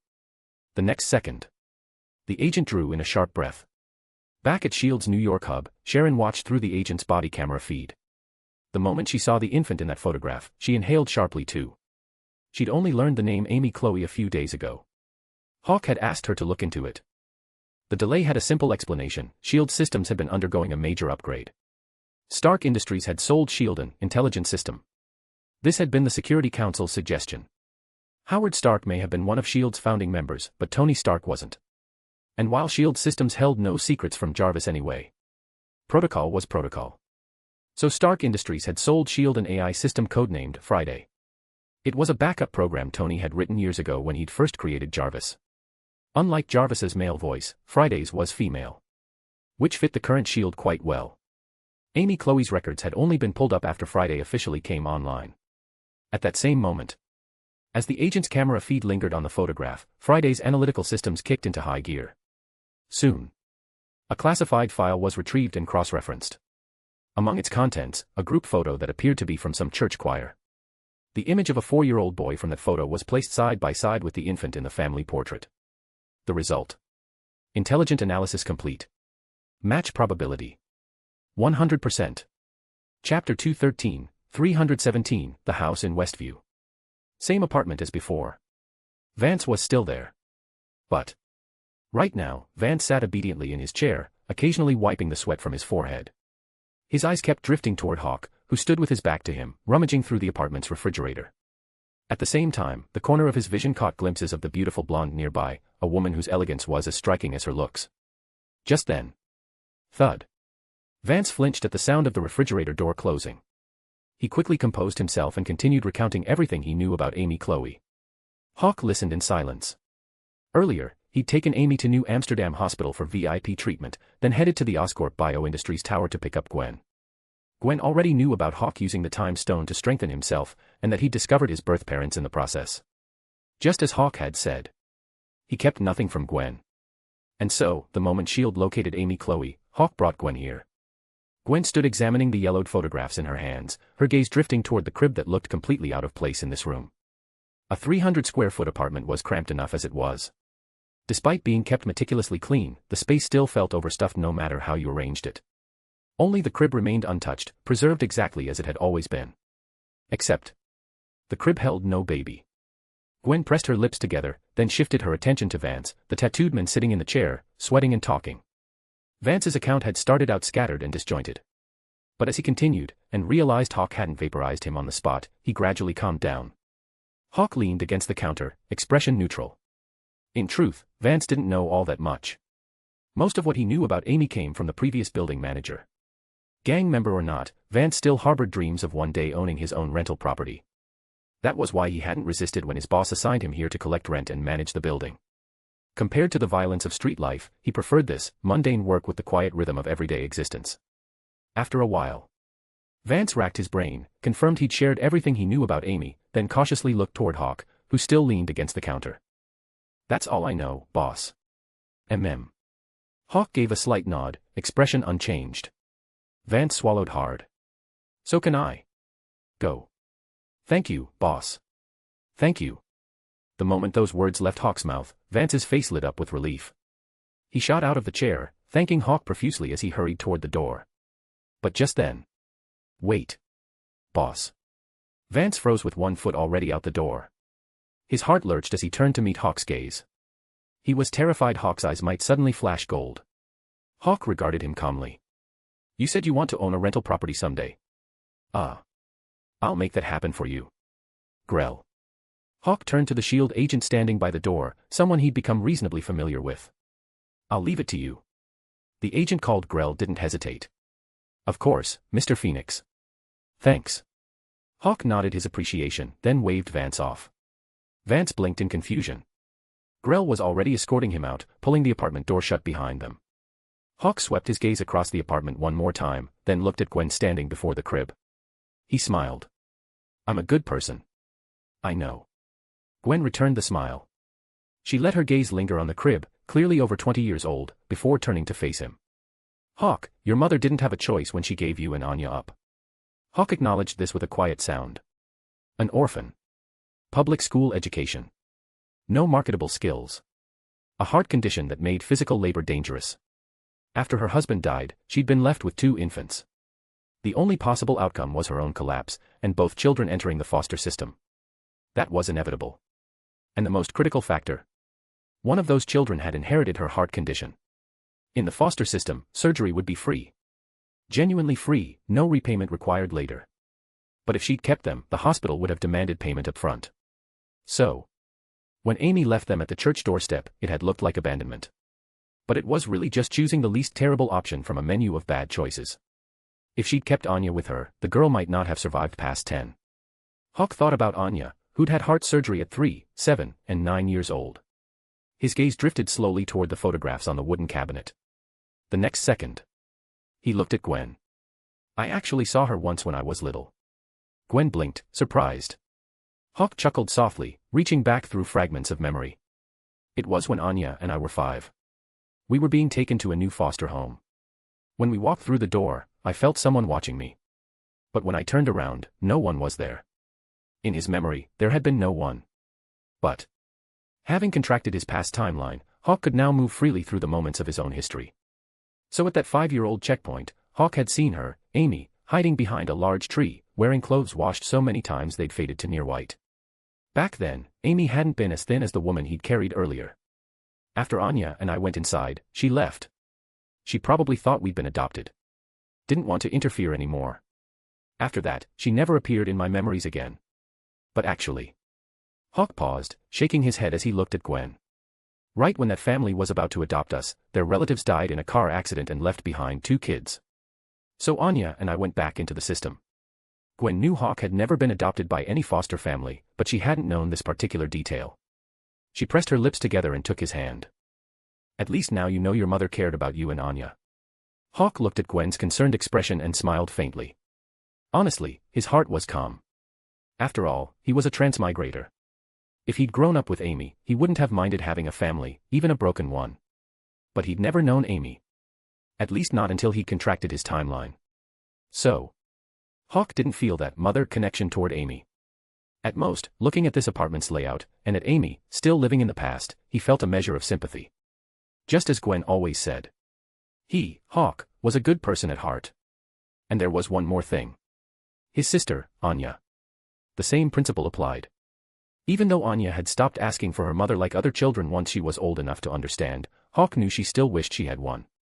If Amy had deliberately abandoned them, he never would have come here. But that wasn't what happened. And from a certain perspective, he had been the one who created this past in the first place. New Amsterdam Hospital. VIP private room. Amy lay in bed, breathing tube inserted, surrounded by monitoring equipment. She looked like she was simply sleeping. And she seemed to be dreaming. A pleasant dream, judging by her expression. Hawk gazed at the woman in the hospital bed. She was only 42, but she could easily pass for someone in her 60s. He slowly extended his right hand. A lifelike fire phoenix, small, crystalline, and graceful, circled above his palm before diving into Amy's battered body, which had been saved just in time but remained riddled with damage. Gwen watched silently. Just then. Psst. Psst. Gwen turned toward the sound. The door cracked open quietly. Sharon stood in the gap, beckoning to her. Gwen blinked, read Sharon's gestures, and stepped outside. She pulled the door closed behind her and faced Sharon. What is it? The Bison gang is gone. Sharon kept her voice low. Let Hawk know, we're analyzing Amy's life history right now. Give us some time to handle things. Gwen heard this, paused for a moment, then shook her head. Sharon, Hawk isn't some demon king. I know. Sharon's response came without hesitation. But knowing didn't stop her from looking at Gwen with the same expression as before. Gwen opened her mouth to protest, then remembered Hawk's 1 versus 2 feet over the Atlantic. She nodded. All right. I'll keep Hawk in check. Thanks, Gwen. Sharon gave her a quick hug, then shrugged. I believe in Hawk too, honestly. But you know how it is, the Security Council gets nervous. I'm just a regular agent doing my job. Gwen laughed. This regular agent has over 1,000 operatives under her command. I'm the first agent, after all. Sharon smiled back, then got down to business. By the way, how's Mrs. Chloe doing? Gwen's smile softened. The doctors got to her in time. She should be fine now. And even if there were problems, Hawk was right there. Sharon nodded thoughtfully, studied Gwen for a moment, then lowered her voice. Hawk asked me to arrange a property for him in Westview, over in Jersey City. You knew about that, right? Gwen had expected something more serious. She smiled at Sharon. When Hawk told you, whose phone was he using? Yours. Then what do you think? Fair point. Sharon caught on, then looked at Gwen. So you two are moving to Westview. Was that your idea? Gwen laughed. Who said we're moving to Westview? That house is for Mrs. Chloe. Chapter 214, 318, Westview Reborn. Jersey City. Sitting just across the Hudson River from Manhattan, Westview was a small town on the outskirts of Jersey City with a population of less than 4,000. Small as it was, the town was neat and orderly, with wide streets, abundant greenery, and a palpable sense of energy. Real, bustling energy. A town that had been slowly withering from population decline suddenly found itself thrust into the spotlight. The shops along Main Street, once shuttered and silent, began reopening one by one. A candy store. A toy shop. A movie theater. Chinese, French, Russian, people from all corners of the globe seemed to be flocking here, settling down and making it their home. Overnight, life had been breathed back into this little town. Chinese restaurants of every variety. A Russian confectionery. A French florist. Anyone visiting for the first time might think they'd stumbled into some kind of World's Fair. Actually, no. Not quite a World's Fair. Some of the long-time residents gathered in the newly renovated town square, complete with a working fountain again, feeling like they were dreaming as they murmured among themselves. The kindergarten's reopening, isn't it? Not isn't it, it definitely is. Westview Elementary is being revived too, supposedly. Good Lord. Wait, does this town even have that many kids? That's why the mayor said they're starting with the kindergarten first. Hey, where are Jordan and Michael? Moved away. Moved, when? A few days ago, I think. Something must have happened. 2 moving trucks showed up in the middle of the night. Huh. Now that I think about it, have any of you noticed something different about the colors around here lately? Jordan and Michael had been long-time residents. The old-timers gathered around the fountain instinctively scanned their surroundings. Not far away, Pietro, arms full of candy from a newly opened Russian confectionery, overheard the conversation. He glanced around, blinked, and froze as something clicked. Then he hurried back to 123 Westview Lane, taking 2 stairs at a time. Wanda. What's up? Wanda was home when her brother burst through the door with that conspiratorial look on his face. Pietro sidled up to her, handed the bag of candy to an eager Jean, then lowered his voice. I just realized something weird about this town. Wanda had expected something more significant. Instead, she fought the urge to roll her eyes and gave Pietro a look. You're only noticing now? Ah. Pietro froze, staring at his sister who'd apparently figured things out ages ago. He scratched his head sheepishly. When did you know? When they started building the playground across the street. Wanda gestured toward the window and the plot of land on the other side of the road. In just 5 days, what was shaping up to be the most luxurious and well-equipped children's play facility in all of Jersey City, if not the entire state, had already taken form. Every construction worker and supervisor was Asian. At this rate, the whole thing would be finished in another 2 days. The speed was insane. And the shops on Main Street. What about them? Pietro was confused. He'd been to those shops way more often than his sister. How had he missed something? Wanda looked at her brother's guileless expression and sighed internally. Haven't you noticed that most of the new stores are directly related to Jean, Billy, and Tommy? The toy store. The candy shop. The baby supplies boutique. And 5 specialty children's clothing stores. Those clothing stores were the real tell. Nothing wrong with opening a clothing store. Even 5 stores selling kids' clothes wasn't inherently suspicious. But this was a small town. A town with fewer than 4,000 people.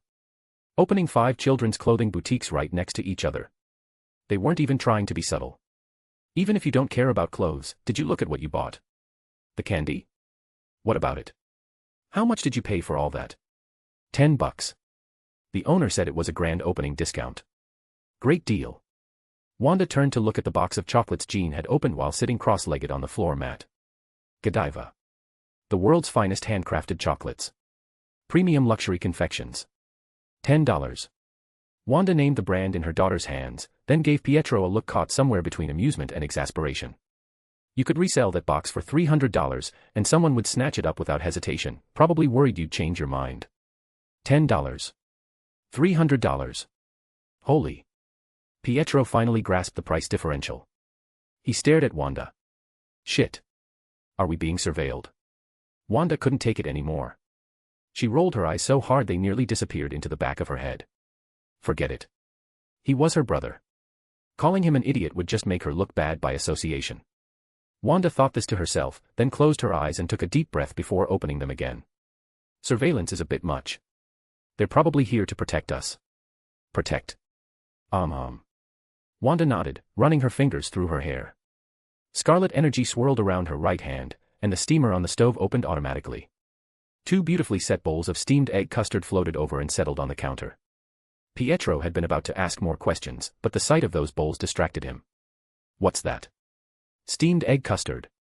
Wanda smiled. Mrs. Zheng, who just moved in a couple days ago, stopped by for a visit. We talked about parenting tips, and she taught me how to make this. Mrs. Zheng was Chinese. She also had 2 children, a boy and a girl, both a year older than Billy and Tommy. During her visit, she'd spotted the twins and struck up a conversation about childcare. Wanda had found it incredibly helpful.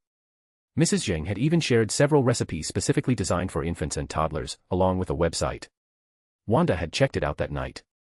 A clean, straightforward website packed with tutorial videos on preparing food for babies and young children.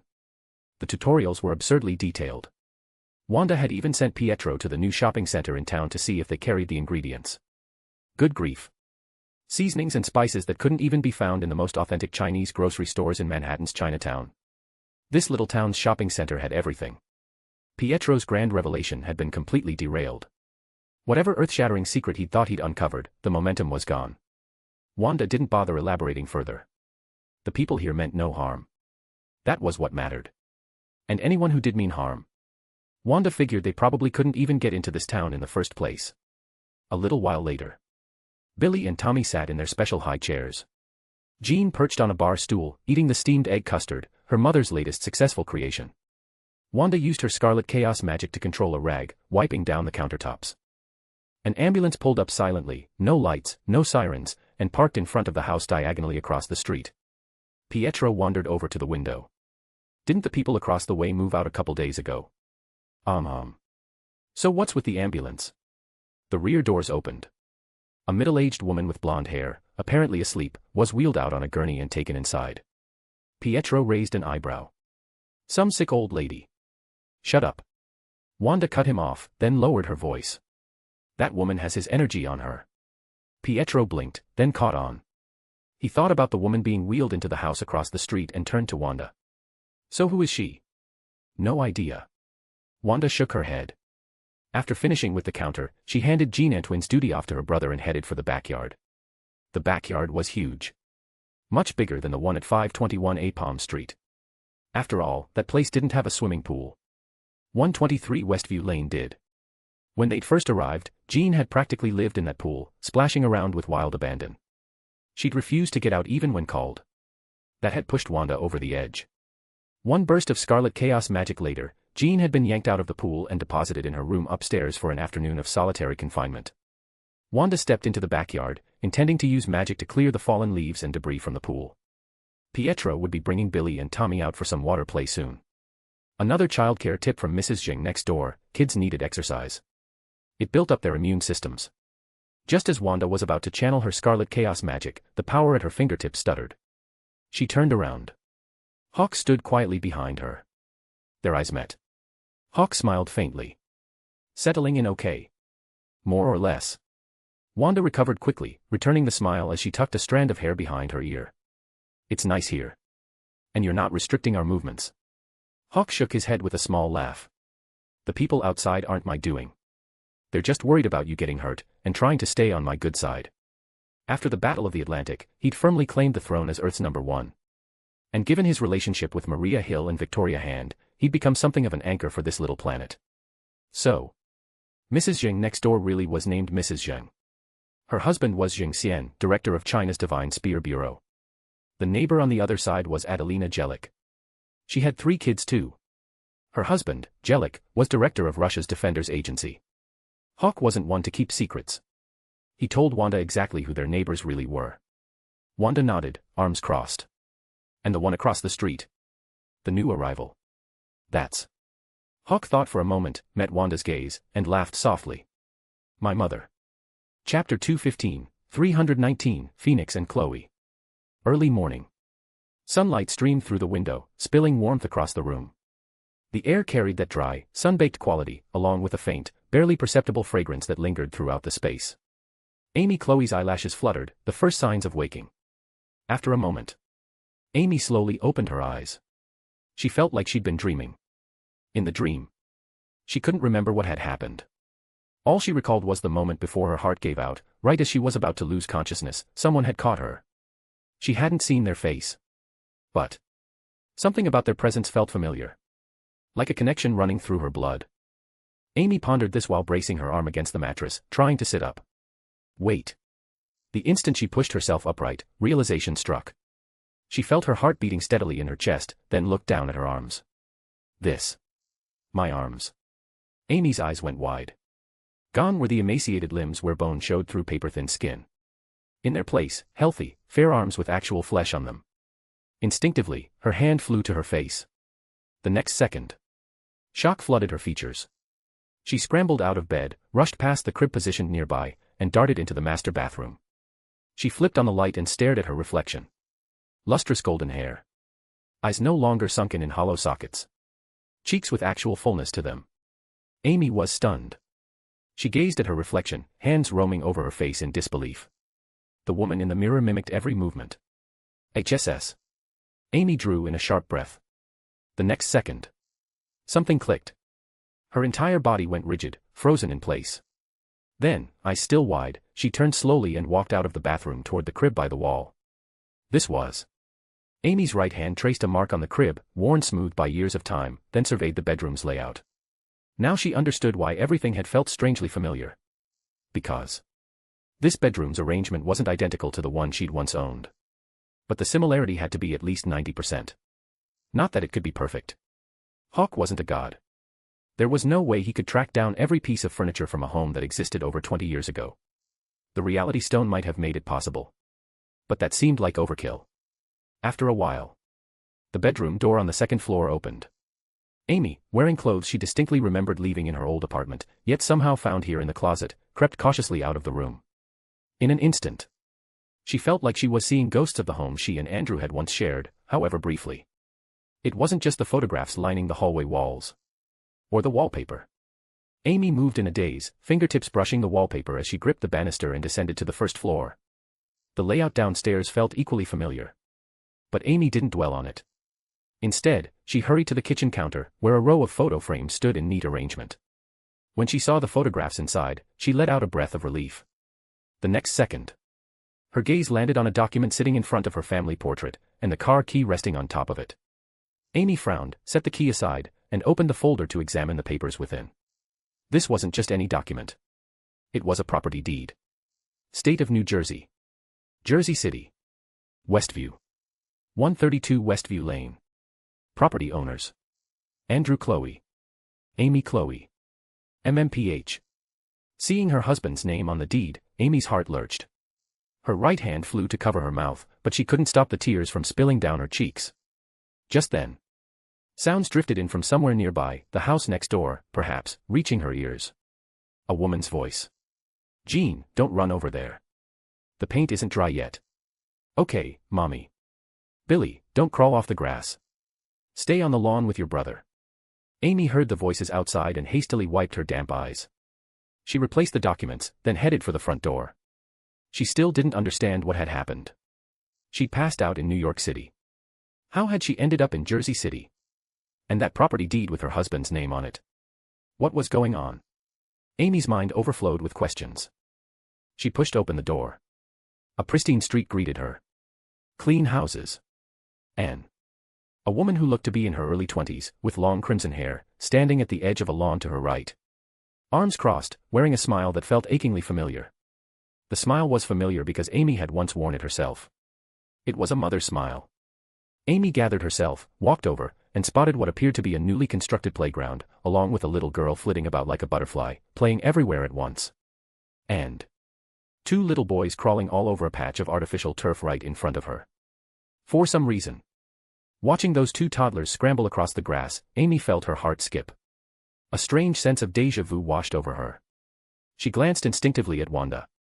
But just as Amy was about to speak, Wanda noticed Billy making another mischievous attempt to escape the grass boundary.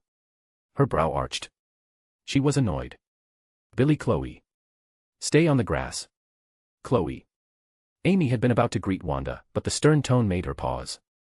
Her gaze dropped automatically to Billy, now obediently retreating back onto the artificial turf after his mother's scolding. And then it hit her. The reason Billy and Tommy felt so familiar.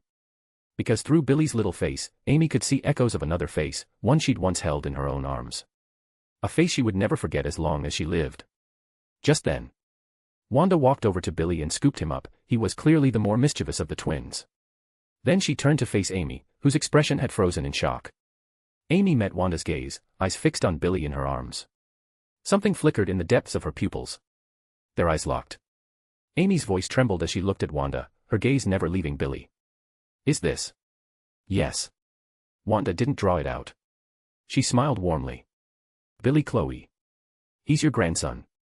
Amy's hands flew to cover her mouth. Tears streamed down her face, beyond her control. Wanda's smile remained gentle as she extended the squirming Billy toward Amy. Billy, meet your grandmother, Amy Chloe. Amy frantically lowered her hands and reached out, taking Billy from Wanda's arms. Strange as it seemed. Billy, who'd been restless in Wanda's hold, calmed down the instant Amy held him. Amy gazed at the child in her arms, then looked up as Wanda lifted the other toddler. Wanda cradled Tommy. This is Tommy. He and Billy are twins. Billy's the older brother, Tommy's the younger. He's also your grandson. And you have a granddaughter too. Her name is... I'm Jean. A little girl came whooshing down the slide and darted over to Wanda's side. Holding her mother's hand with one hand, she looked up at Amy, who still held Billy, and introduced herself with a radiant smile. Jean Chloe. Back at 521 A Palm Street, Gwen examined the 3 new documents that had fallen out of a torn envelope. She looked up at Hawk descending the stairs. The little one's papers arrived. Hawk paused, glancing at the 3 federal documents fanned out in Gwen's hands. Why were they sent here? Shouldn't they have gone straight to Westview? No idea. Gwen shook her head and pulled out her phone to call Sharon. A short while later. Gwen hung up after Sharon's callback and looked at Hawk, who sat on a bar stool across from her, drinking coffee. She laughed softly. Someone new in the mailroom mixed them up. All right then.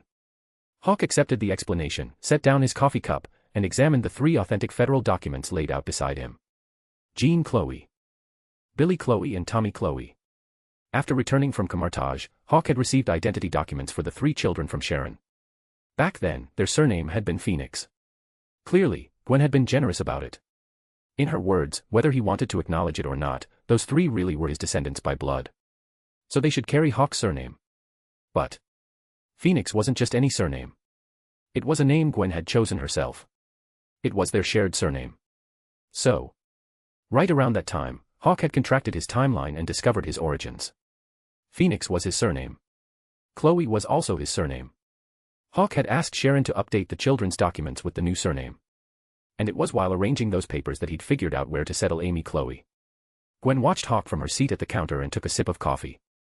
By the way, Mrs. Chloe should be waking up today, right? Hawk set the 3 documents aside. Yeah.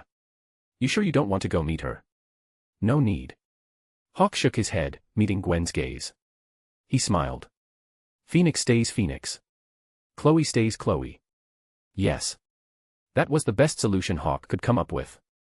Chapter 216, 320, How many angels were there in the past? Let's be clear about something. Claiming Hawk felt some deep maternal bond with Amy. Pure nonsense. But saying he felt nothing at all. That would be a lie too. So, expecting him to completely ignore Amy's circumstances and suffering. That wasn't realistic either. From a certain perspective, he was the one who had shaped his own present. But the past couldn't be changed. And as it happened, Westview was a pretty nice place. Excellent public safety. Beautiful scenery. Down-to-earth people. A perfect spot for someone to live out their twilight years in peace. Most importantly, Anya wants to meet her. Gwen looked up at Hawk. You told Anya? Yeah. Hawk nodded, taking a sip of his coffee. This isn't just about me. It's Anya's story too. She has every right to know. Gwen blinked. So, how did Anya react? She cried. Hawk kept it brief. Then, catching Gwen's expectant look urging him to elaborate, he shook his head. She cried when she learned we weren't deliberately abandoned. People were sorted into hierarchies. Orphans were no different. In the federal foster system, nameless kids with unknown origins, orphans who didn't even have a surname, sat at the bottom of the pecking order. At the top, children whose parents had lost custody. Don't ask why. At least those kids still had biological parents. Their folks had just lost parental rights, that's all.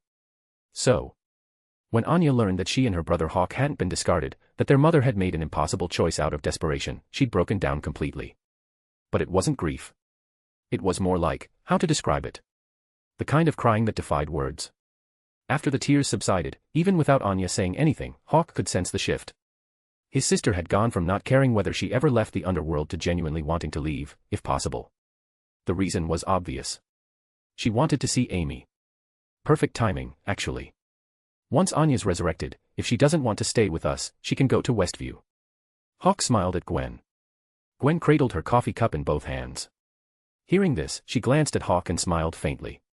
That's nice. She'll have options. Hawk raised an eyebrow. What? Nothing. Gwen shook her head, then looked at him with a small smile playing at her lips. I just assumed that once you resurrected Anya, you'd keep her right under your nose. Never let her out of your sight. Everyone knew the truth. From the very beginning, Hawk had done everything, taken every step that brought him to where he stood now, to resurrect his sister. So, even Gwen had figured that once Anya came back, Hawk would want her within arm's reach at all times. Hawk heard this and paused. The next second, he couldn't help but laugh.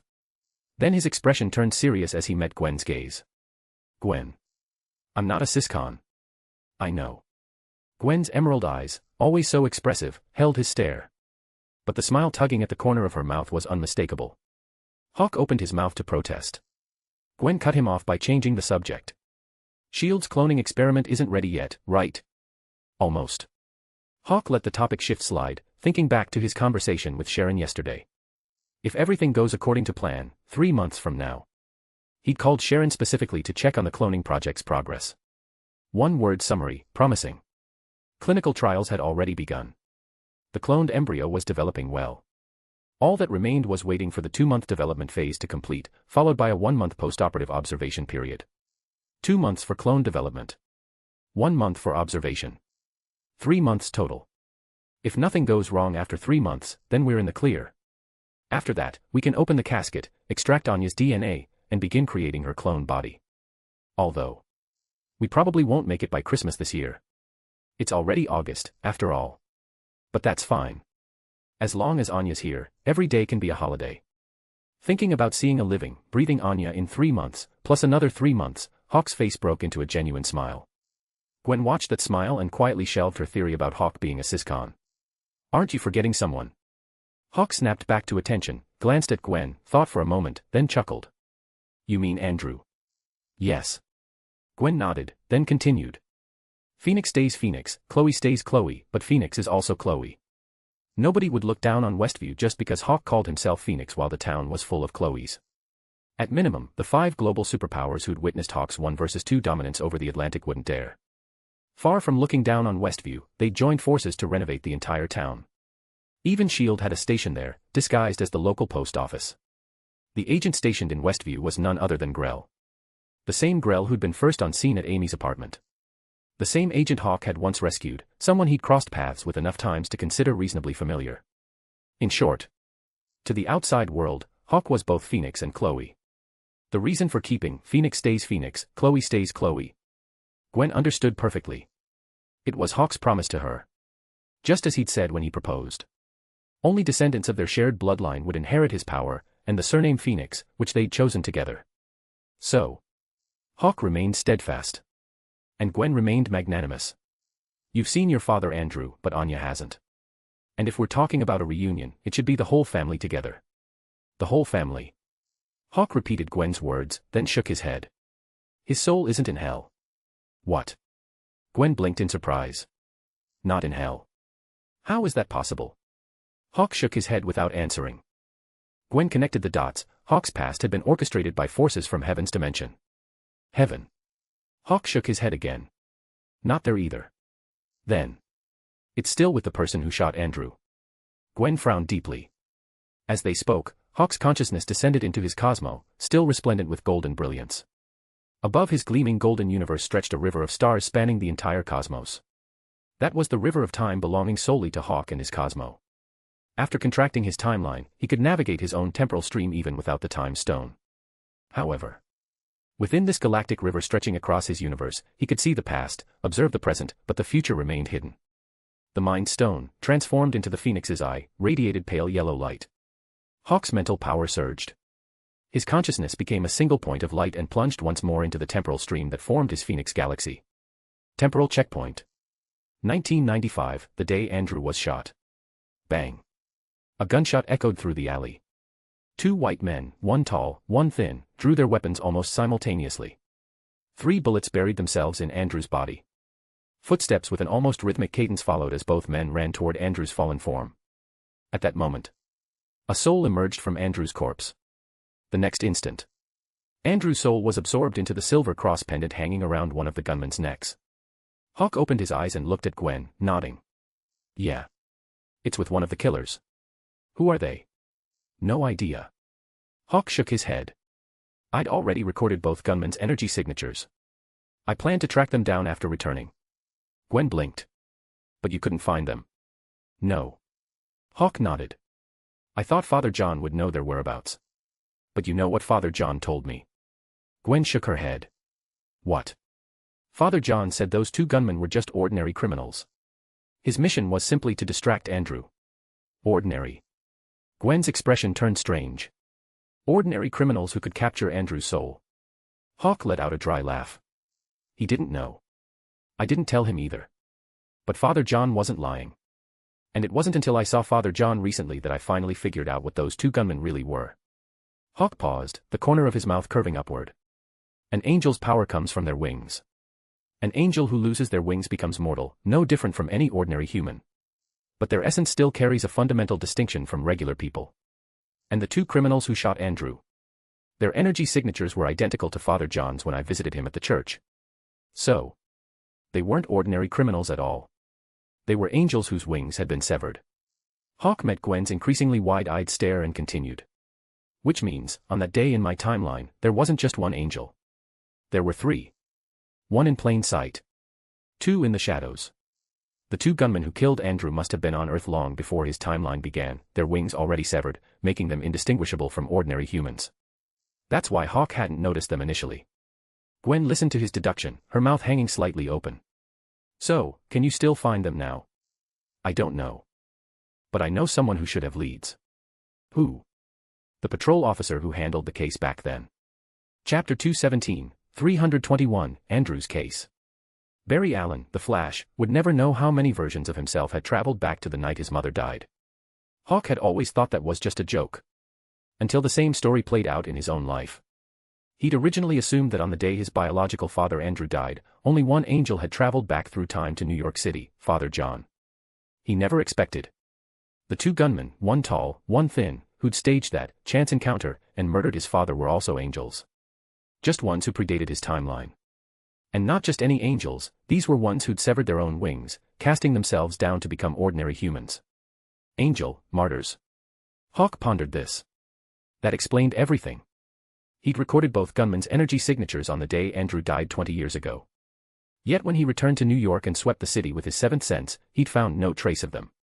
However, if mystical methods weren't working, he'd try scientific ones instead. And he knew exactly who to ask. George Stacy. Yes. His soon-to-be father-in-law.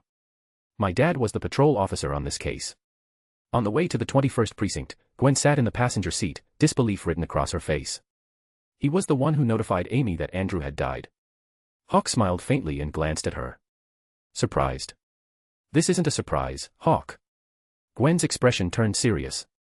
Death is never something to joke about. Especially when that day was your turning point.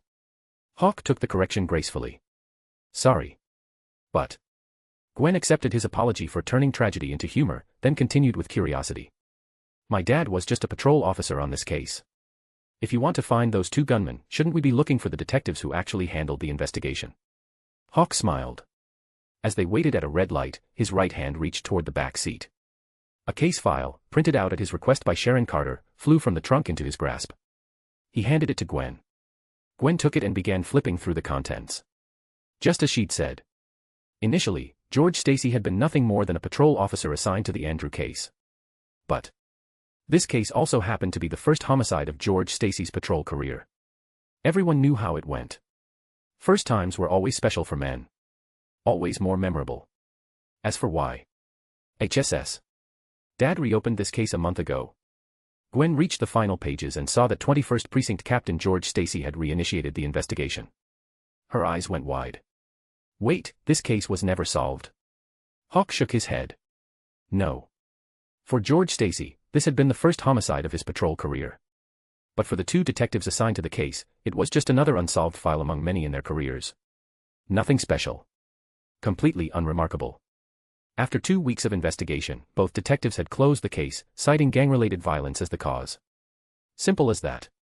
After all, the port where Andrew worked happened to be Hell's Kitchen gang territory. So the detective's conclusion of gang retaliation had been perfectly reasonable at the time. Bullshit.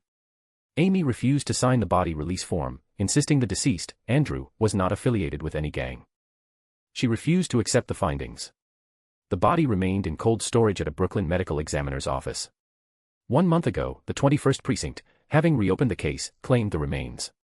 Gwen finished reading the file, then looked at Hawk. Her mouth opened, wanting to say something, but no words came out. Hawk said it for her. Quite the coincidence, isn't it?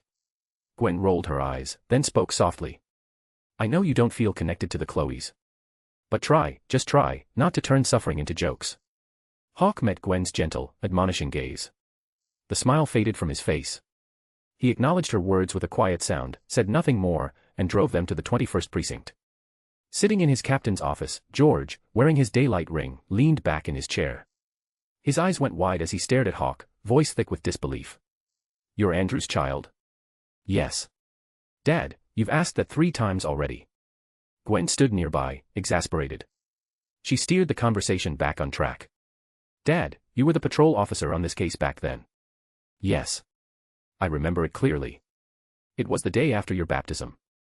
My patrol partner and I were on the streets when we got the call. Per precinct orders, we located Amy and brought her in to identify the body and answer questions. It was the first homicide of my patrol career. And Amy came back to raise hell a few times afterward, so it really stuck with me. George glanced at his daughter Gwen, then turned to Hawk, recounting his memories of the Andrew case. Ever since becoming a vampire, he'd noticed his memory had improved dramatically. Amy never accepted Giorno and Bruce's conclusions. Giorno and Bruce were the detectives assigned to the case. Amy insisted her husband wasn't a gang member. She also mentioned that on the day of the incident, the convenience store owner had seen a patrol officer chasing after the 2 gunmen. But Giorno and Bruce's report made no mention of this. That's why Amy rejected their investigation. She demanded different detectives. Did they reassign the case? Gwen pressed, curious. George laughed. In 1995. Reassigned detectives? Not a chance. Gwen fell silent. Right.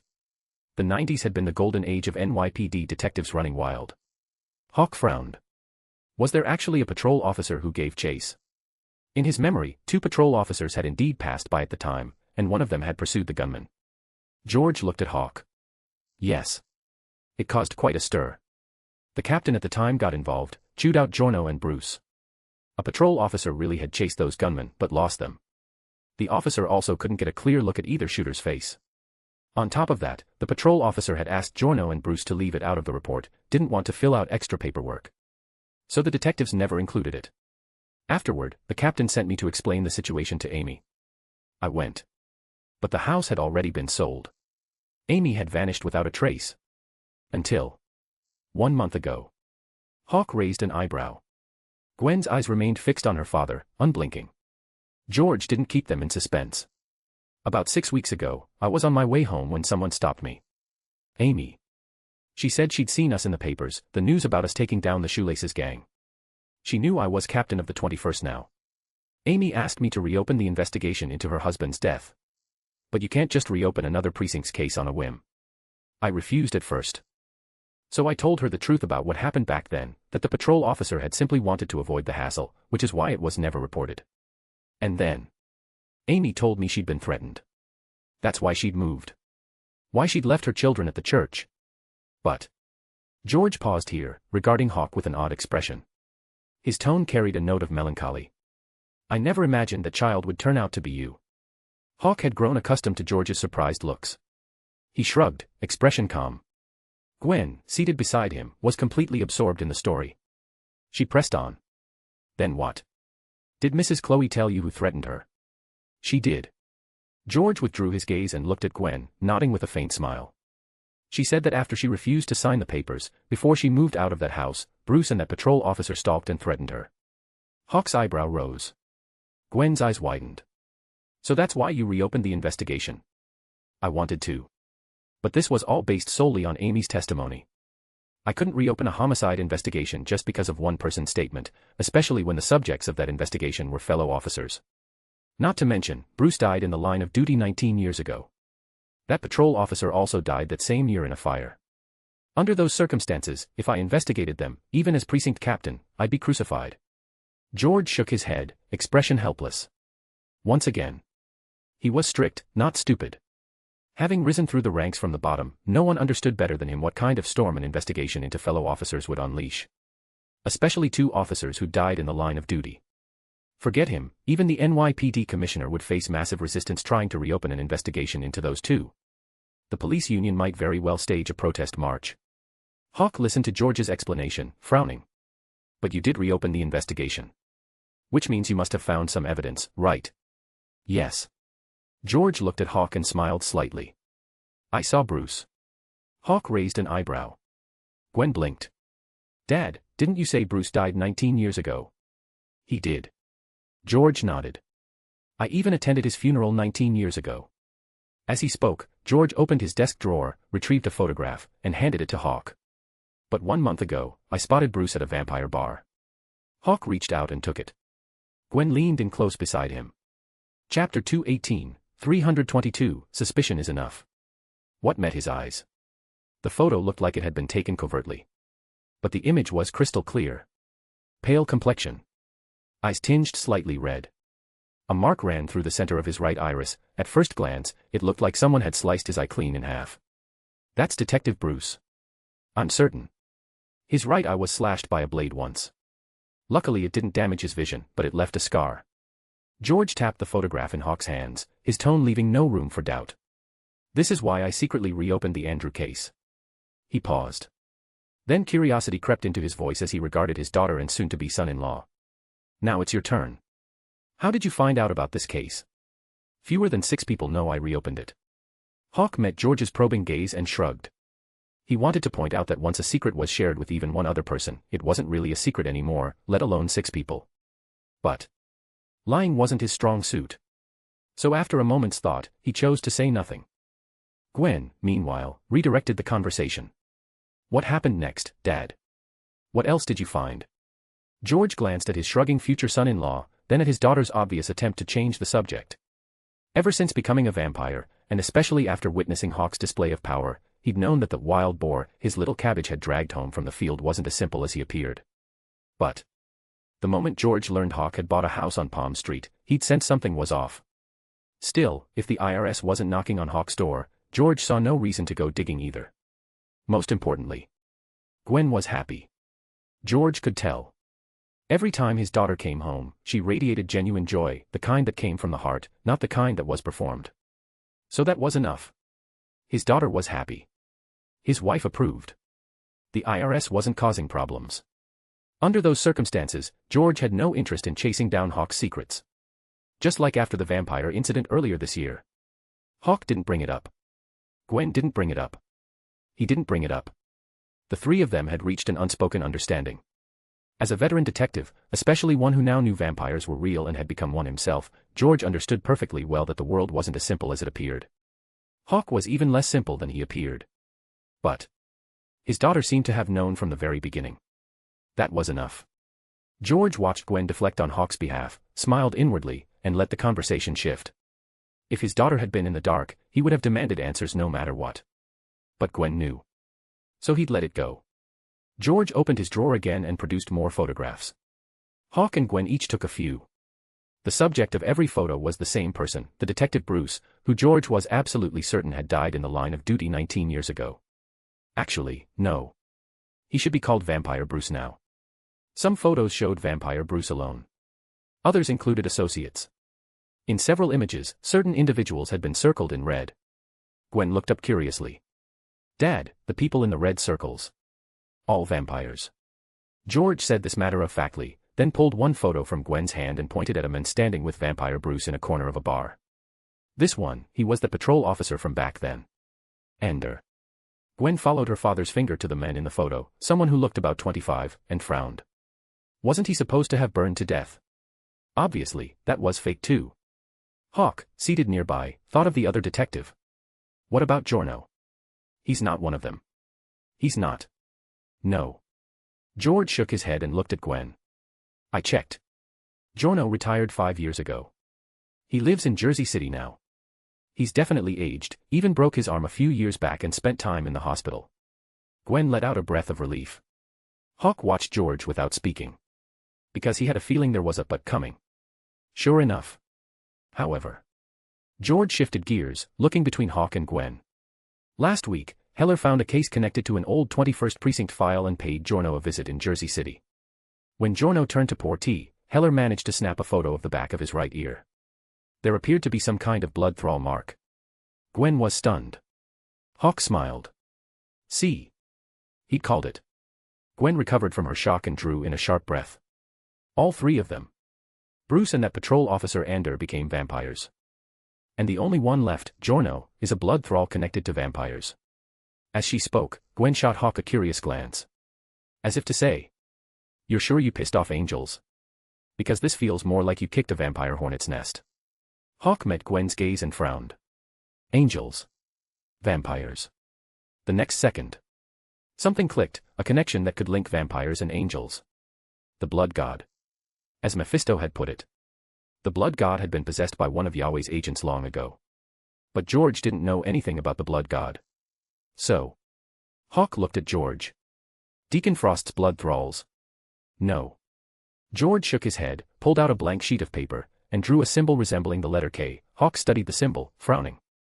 George looked at him. Ring any bells? No. Hawk shook his head, then met George's skeptical gaze with a faint smile. Vampires are beneath my notice. Paying attention to them would be nothing but a waste of time. This wasn't arrogance. It was fact. Ever since becoming a bronze saint, he'd stopped considering vampires a threat. Silver had only reinforced that, along with the reality stone. And now? He was gold. He'd contracted his timeline, awakened the seventh sense, and earned the title of saint closest to the divine. And divine didn't refer to Marvel's various gods who walked around in mortal-level bodies. It meant the true gods. Odin of Asgard. Zeus of Olympus. Once he awakened the eighth sense and manifested his Cosmo into reality, he wouldn't just stop caring about vampires, even dimensional gods like Mephisto would become wastes of his attention. However. Just as George was about to speak, Hawk pivoted. I do know someone who should have answers. George smiled and shook his head. If you're talking about Catherine, don't bother. I already asked. She doesn't know. Yes. George knew the vampire Queen Catherine. This wasn't surprising. After all, Catherine had been the one to give George his daylight ring. And Catherine was also Gwen's friend. Most importantly. After George became a vampire, it was Gwen who'd asked Catherine to help him learn how to live as a vampire hiding among humans, and how to control his constant thirst for blood. Come to think of it, Catherine was one of the fewer than 6 people who knew George had reopened this case. Another was his first partner after making detective, Ben Urich, now a retired journalist. In fact, the reason George had spotted the supposedly dead for 19 years Bruce at that vampire bar was because of Ben Urich's tip. The 21st Precinct had recently received several reports of missing homeless people. Ben Urich suspected that vampires, quiet since Deacon Frost's death, had started causing trouble again. Sure enough, the vampire bar had secretly reopened at some point. George had gone there after receiving Ben's intel, and that's when he discovered Bruce. The only others in the know were his right and left hands, Detectives Heller and Mahoney, the 21st Precinct's finest. The last one was a friend George had known for years at NYPD headquarters. Reopening old cases required authorization from the top. That was procedural justice. George had always been a defender of proper procedure, he wasn't about to be the one to violate it. But he was getting off track. Hawk heard George mention Catherine and chuckled. I'm not talking about Catherine. Then who? The original, Klaus. Hawk smiled and glanced at Gwen. Call Klaus. He didn't have Klaus's number saved. Gwen did. After all, Hawk rarely used his own phone. Klaus calling Gwen was the easiest way to reach him. At Hawk's prompt, Gwen remembered the original and pulled out her phone, dialing Klaus directly. Soon enough. Klaus's voice, carrying that signature roguish edge, came through the speaker. Klaus Michelson. Hawk. Hawk took the phone, announced himself, then briefly described the K-shaped symbol George had drawn. This blood thrall mark, which family does it represent? Klaus paused on the other end, thinking for a moment before answering. Corvinus. Their estate is on the outskirts of Paris, Corvinus Manor. Self-important purebloods. After the New York Pureblood Council was dismantled by Blade, rumor has it the Corvinus family tried to take over the city. But that's just rumor. I'm not responsible for its accuracy. After all, I'm not part of their clan. Thanks. Don't mention it.